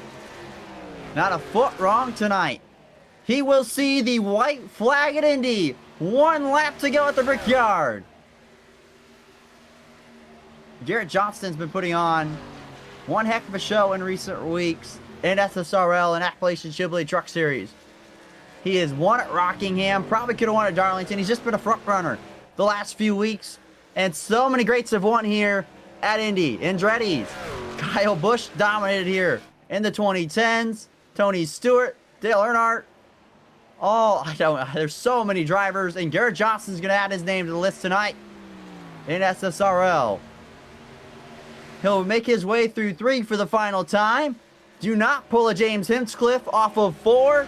And he'll be all clean and green to the checkered flag. He doesn't. He will be perfect tonight. Garrett Johnston in the 66 crew. Back to victory lane. And this time it comes at Indianapolis. Johnston wins. And Snyder, he's going to hold on to second in front of Holloman as well. Holloman got back to him. That's crazy. Sailor's 4th. And he is sideways. That is a happy camper tonight. And he should be. That was a great run. From the 66 of Johnson. Jordan Sailor's 4th. Signor 5th. Top 5 finishers. Not a foot wrong tonight, Wesley. I didn't see that truck really get loose or anything tonight. I mean, there was maybe a moment whenever him and teammate of Ramsdale were side by side for about 5 or so laps. But you're right. He's going to put it sideways now. Man, he's ripping that thing. What a run, though, from Garrett Johnston. He is going to burn it down. Don't burn it down on the bricks now. You can't be doing that. I guess virtually you can. No, ain't going to hurt him none. That 66 car, perfect day, and really just great all around. Long run, short run, didn't matter. Garrett Johnston, you're a winner here tonight at Indy. Home track win. See everyone next week. Good race, unfortunately not for us. It is awesome to see the Indiana boys doing good. I'm an Indiana boy myself, so I do like to see that. But Garrett Johnston is going to be your race winner tonight, unofficially, of course, but I don't think that will change. We're going to take a quick commercial break, and we'll get back to our race finishers and the top 3 interviews right after this.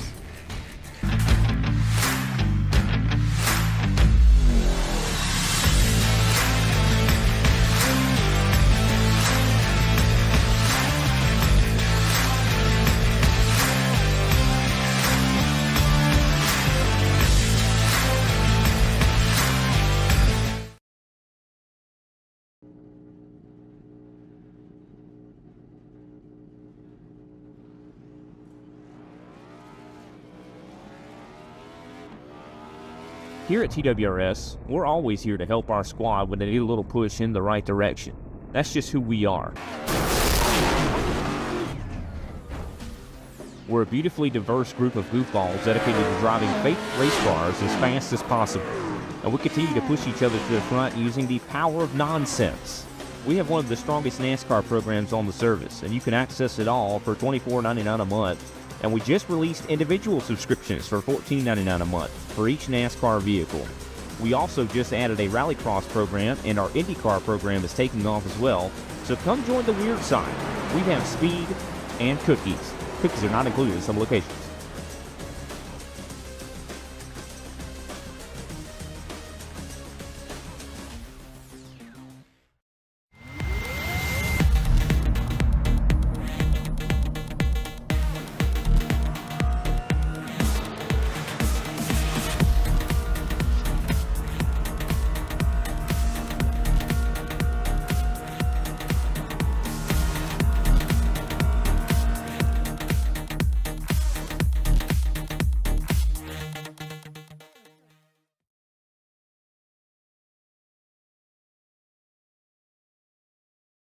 See ya. And we are back, everyone, here after the conclusion of the checkered flag for SSRL at Indianapolis. Garrett Johnston picks up a 4-second race lead at the end of this whole thing. He'll take the checkered flag home. Snyder second, Blair Hodman third, rounding out the podium. Taylor's fourth. Sean Signor probably could have had something for the leaders if he didn't speed on pit road. Tommy Lark, Daniel Dow, Gardner. Good run from him in 8th. DuPont in 9th. Lilith Peters in the 01. Final car in the top 10. Drew Pearl will be 11th. Tyler Rouse 12th. Christopher Fuge 13th. James Staples 14th. Connor Fuge top 15. Good run from Connor tonight. Noah Walters 16th. Dave Fuge Jr. in 17th. Nagy will be 18th. Ramsdale 19th. Westwood rounding out the top 20. Back to 21st is the 21 of JP Jones. The 68 of Garrett Streets is going to be 22nd. Jacob Barker got collected there. Like he said, his luck is trash. I don't know. He's had some good finishes, but recently it has been a little bad. He's going to be 23rd. Jared Hayes also collected in that same wreck with the 5 of Barker, coming home 24th. And then Michael Madden, the first caution of the night, he's going to finish 25th, 59 laps down.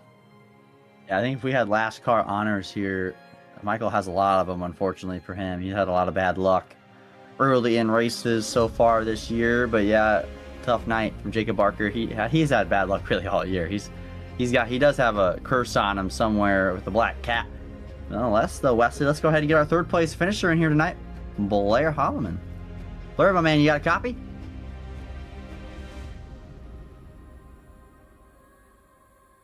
Can you hear us, Blair? Now I hear you. What's going on, guys? Nothing much. We just watched you drive through the field because you had to go to the bathroom real quick, you know. But all in all, that Target car from E-Racing Designs looked really good out there. Talk me through your night tonight, man.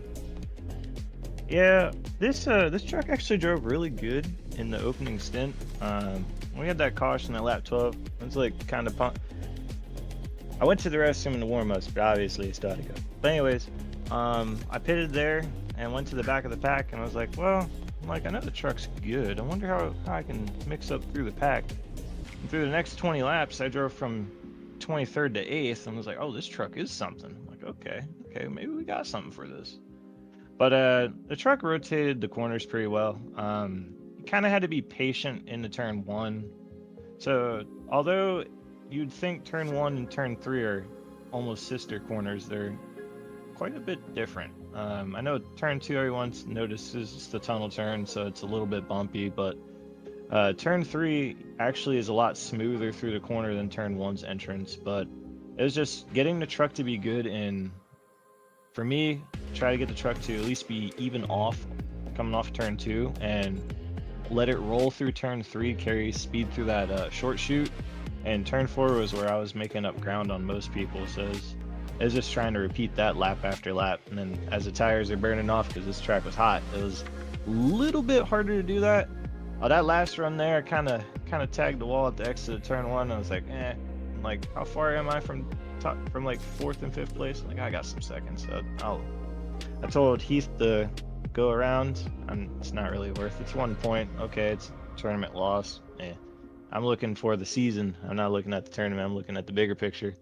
But kind of felt like if I was going to be in front of him, I would have wrecked.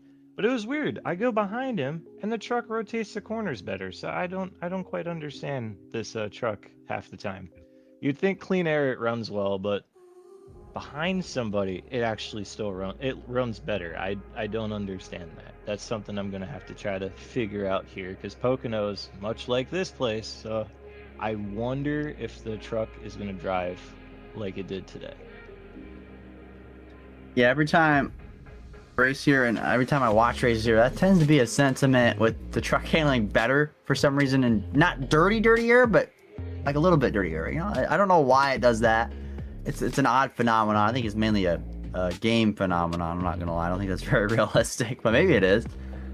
But yeah, I mean, just a good night for yourself. And you're, like you said, you're focused on that big picture. You know, not the tournament. None of that matters. Is you want this title, and I don't blame you. That's all I would be thinking about too. But we're clicking down the weeks here, man. I mean, I think you got this one pretty locked up though. But I know that you can't count those chickens to the hatched, but you have to be feeling pretty good. I'm feeling good with the consistency. It's just all the weeks of just trying my hardest to maximize the points and trying not to get in too much of like battles with people. Like if they're faster than me, let them go. It's one of the things I've had to do throughout the season. I mean, my qualifying efforts for 3/4 of the season have been terrible.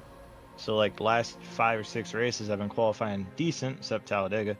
But the other part of the season, I didn't have an average starting position higher than 18th. So it's just been, for me, it's usually just burning the truck up, driving to the front. And now that we're up front more often, it's learning to conserve the truck because I'm not used to actually being up here like that early in a race. I'm like, oh, okay, I'm actually up here. Let's, what do I do? But it's a lot more entertaining because now it's like, all right, big picture. If someone's faster, let them go. I'll get them back later, maybe. And if not, as long as I'm close to the guys that are like right behind me in points, and it's like just trying to make the loss like as small as possible. So that's the big one for me. It's just trying to play points, especially when we got some trickier races coming up. No Pocono will be fun. Watkins Glen is a wild card for most people. I'm looking forward to it, but at the same time, I haven't really ran there in an open. I mean, I ran there in an open truck the other season, but I got wrecked out early, so I really don't know what the truck does. But it's just hitting the strides. I'm excited and also quite a bit nervous as we're getting closer to the end of the season. That excitement and that nervousness is building for you. Wesley, if you got further more to add here for Blair after a solid run tonight? I don't. When we saw you coming up through the field, I was calling it. I called you before the race. I said the 32 prop was going to win and had one of the best trucks. And then, like you just said, and even Devin, he agreed with you in chat, the car seemed to turn better behind somebody than out front. So it's kind of a lot of people were seeing that. You also talked about seeing the bigger picture. After tonight, we finally got a new points leader. Yes, let's go. I think you finally overtook Michael Tucker, who's been up there for I don't know how many races it's been since he left. And now from current racing drivers, I think it's a 99-point lead over Snyder. All right, as long as I can keep a decent gap, I'll feel a little bit safer. It's just realistically, it's just not like the last few races coming up here. It's just trying not to get ran over by other people, which means racing everybody clean. I mean, people in this league, they do pay each other back. It's not one of those, it's things ride. There's some guys that'll let stuff go, but I think you guys have been able to see throughout the season. Well, do I need to bring up Darlington?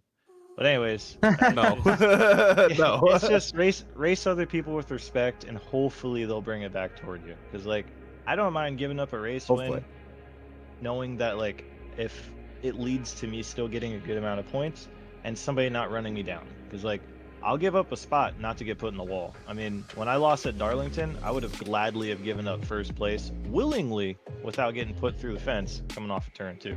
But it's just it's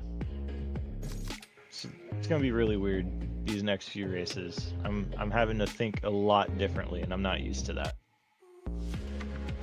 Yeah, and you also talked about not worrying about that admin. You said not worrying about the admin tournament a lot. Before, when it first kicked off, me and Gage, we have picks every single race. We also said who we thought was going to win it. And fortunately enough, it was you versus Snyder. Me having you, he had Heath. Well, you lost today, but you still got another chance. You got Westwood next week at Pocono. Maybe that can get you up, and then whoever wins that is back up against Heath. So it's going to be fun. I love that they did this. It gives a little bit extra flair, a little bit more storyline. But like you said, keeping your head towards the bigger picture, I think, is a little bit more important. Yeah, definitely. I didn't realize there's a second chance, and that's kind of cool. I did not notice that. That'd be cool to see play out. Well, my man, I hope you have a great rest of your night. Before I let you go, Blair, though, sponsors, shout-outs, and all that good stuff.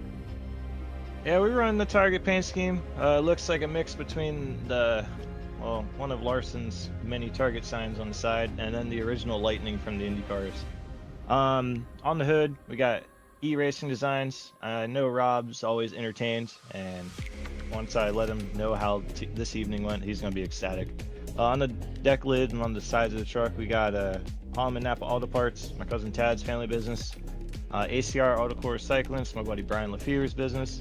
Of course, we gotta give a shout out to Zuyos Racing, my older brother. I know he kicks off the circus, but he's been busy the last 2 months with work. He's been working pretty much every day of the week for Department of Defense. I commend him for it. I miss racing with him. I want to give a shout out to Jordan, finishing 4th. He listened to my strategy at the end and was faster than me that last run. I was just lucky enough to get through the slower trucks before him. Want to give a shout out to my dad. I know he's watching. And Miss Sophia. Hopefully she was entertained by the race.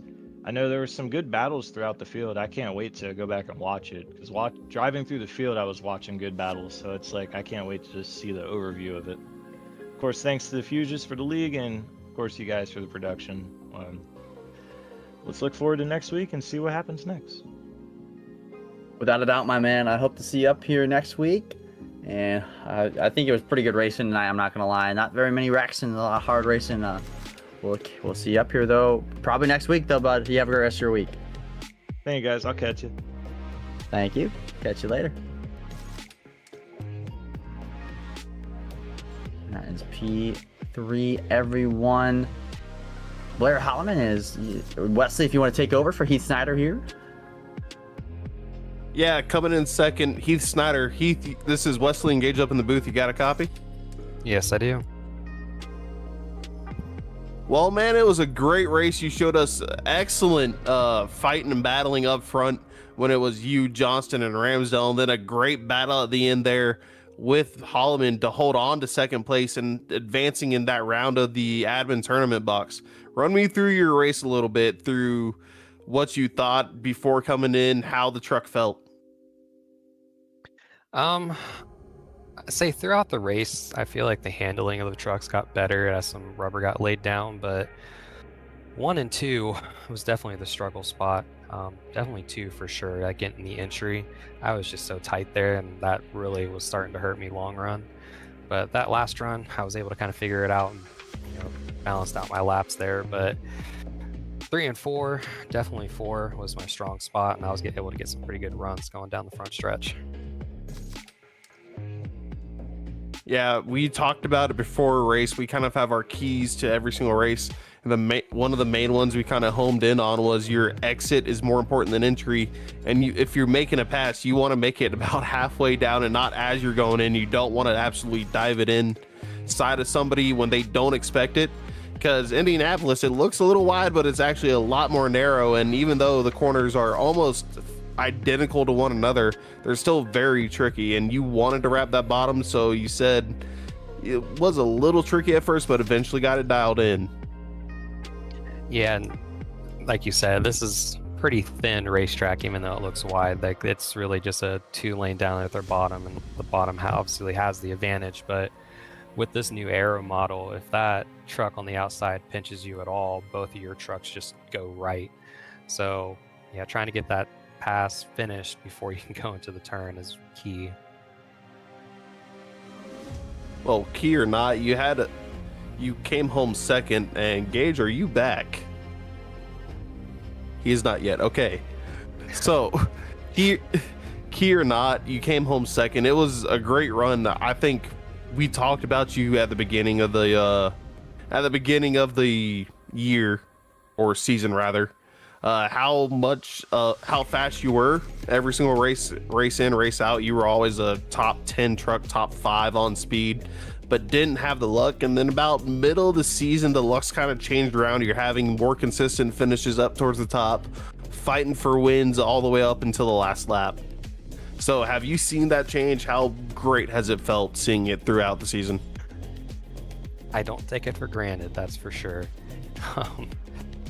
Yeah, the beginning of the year was rough. I think I got wrecked out in probably 8 of the first 13 races or something like that. So could be definitely, I know I'm going to be behind Tucker in points right now. So technically 2nd/3rd. I don't think I'm going to catch Blair. Me and him are at the front almost every week. So I don't see me catching them at all. I might catch them a little bit, but I don't think I'm going to catch up to them. But yeah, if I didn't have all that bad luck at the beginning of the season, it could be a totally different perspective when it comes to points.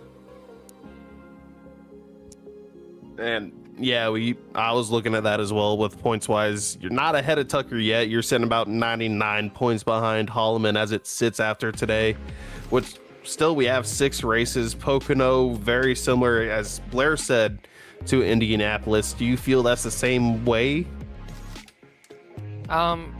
Kinda.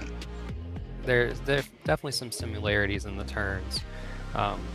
I'll say when it comes to strong suits, Indy is definitely a better option for me than Pocono. I've never been too crazy competitive there, but maybe with this new aero model that will change a little bit. But Texas, I'm definitely looking forward to. That seems to be a track that I always do well at. So, if Pocono doesn't go too well, at least I got Texas.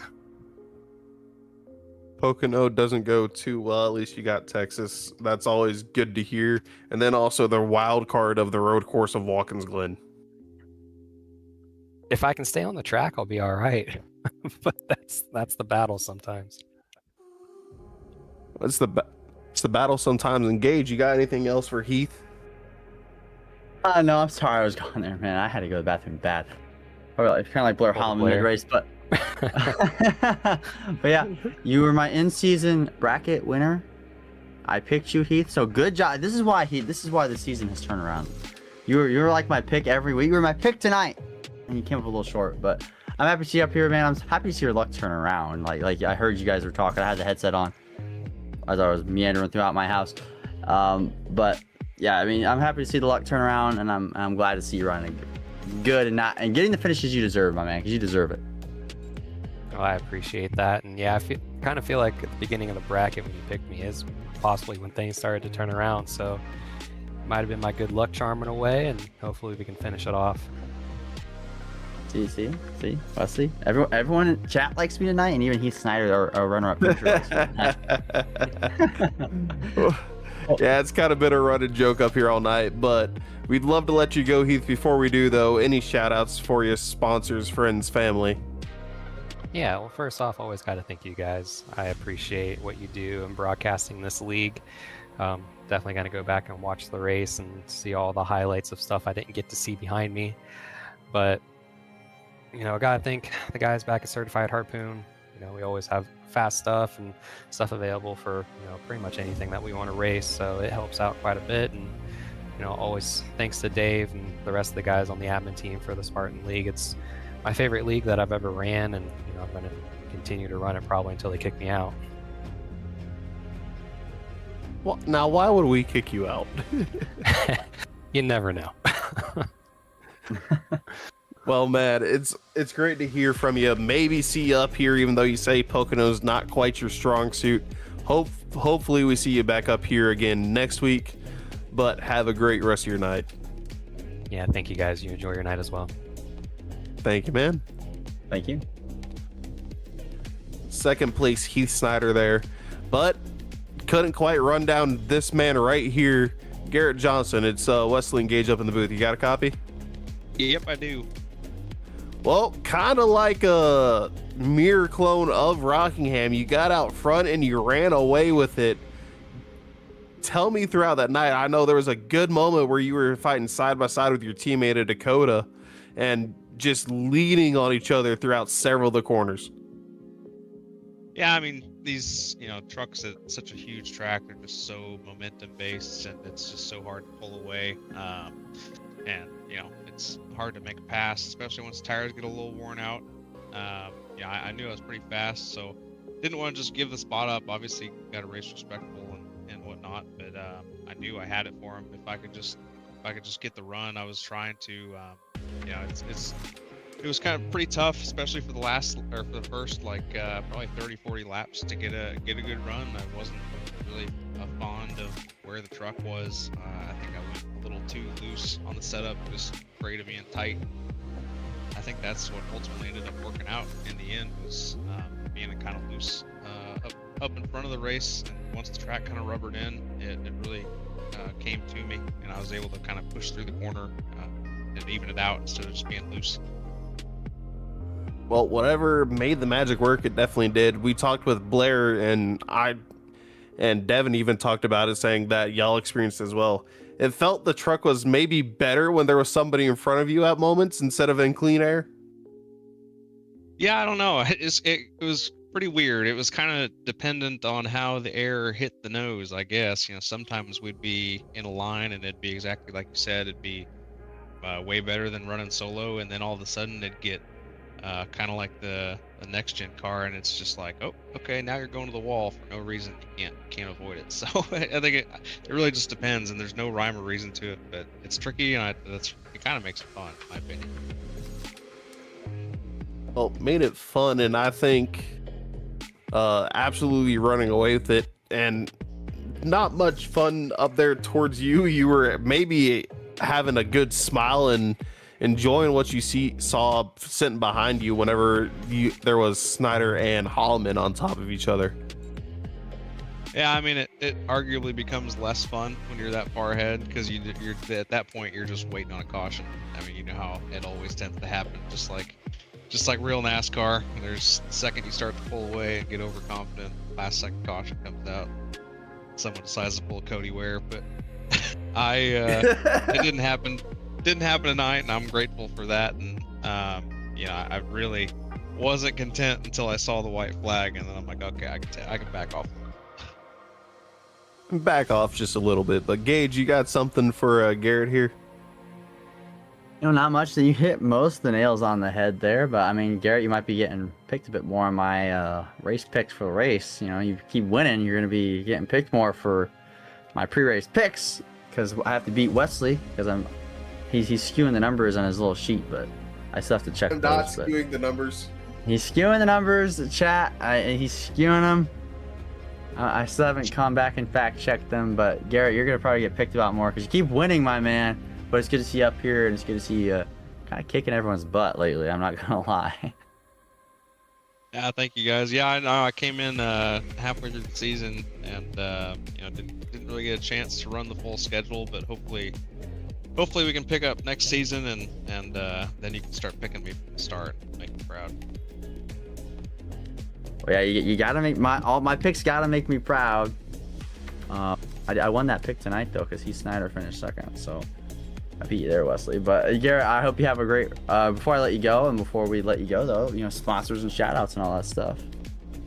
Yeah, thank you guys for doing the broadcast. It's always fun to watch after the fact, and shout out Devin Lockridge and for bringing me on and letting me run with those guys, and it's definitely been a lot of fun. Running open setup is a nice change of pace compared to a lot of leagues, so it's always really fun to work with making the truck better all week, and then especially when it all comes to fruition, it's even better. Yeah, so thanks to them again, and shout out everyone watching at home, family and my wife, and hopefully I will continue to be able to talk to you guys for the rest of the season. Well, we hope to see you up here, my man. You have a great rest of your night. All right, thank you guys, appreciate it. Thank you. Obviously, that is Garrett Johnson, and I'm gonna have to sometime this week fact check your lists, because I think it's skewed, but that's beside the point. Thank you for everyone who came in and listened to us ramble about virtual race cars going in circles. We love watching it, you love watching it, and it's just a darn good time up here with all of our friends in chat and all of our race car drivers here in the Spartan Sim Racing League. They do a great job every week. So, I mean, if you want to become a sponsor, you should probably hit that Gmail up. I would become a sponsor if I had something to sponsor it with, but I'm poor, so I don't have anything to sponsor with. But you should definitely try and be a driver too, because these guys do a great job. Wesley, just a great race tonight from start to finish. I think a lot of green flag running, a little bit of chaos, but really just a lot of hard racing. Yeah, it was, and we had the pleasure of having one of the drivers, Sean. He was up here kind of whispering on our ear whenever we needed something. I'm a gambler as well. We can make odds interesting. I was reading that too. You can't get me gambling, dude. I mean, I'm not a healthy gambler. I can't touch that stuff. I lose money. But next week at Pocono Raceway, I actually used to not like Pocono, and when I was a younger man, and I've grew to really appreciate it, and it's one of my most favorite tracks in iRacing. So it's a great racetrack, and it's actually really fun in the trucks too. So everyone out here who's still in the chat, I saw, obviously, and you just commentated there, he's still in the chat, but definitely come out and watch next week at Pocono Raceway. We love and appreciate everyone out here who tunes in with us every week. If you guys make it more fun when you comment and keep us on our toes and support me, obviously, up here in the booth, and the other guy. The other guy. Who said that earlier? Who said that? I think it was Devin. Yeah, it was Devin. That's just diabolical, Devin. Come on. We love Wesley too. Gosh, but hope to see y'all up here next week. We appreciate you. Subscribe, like Kobe and Inside Lane Productions. He does an amazing job. You see all these graphics he does.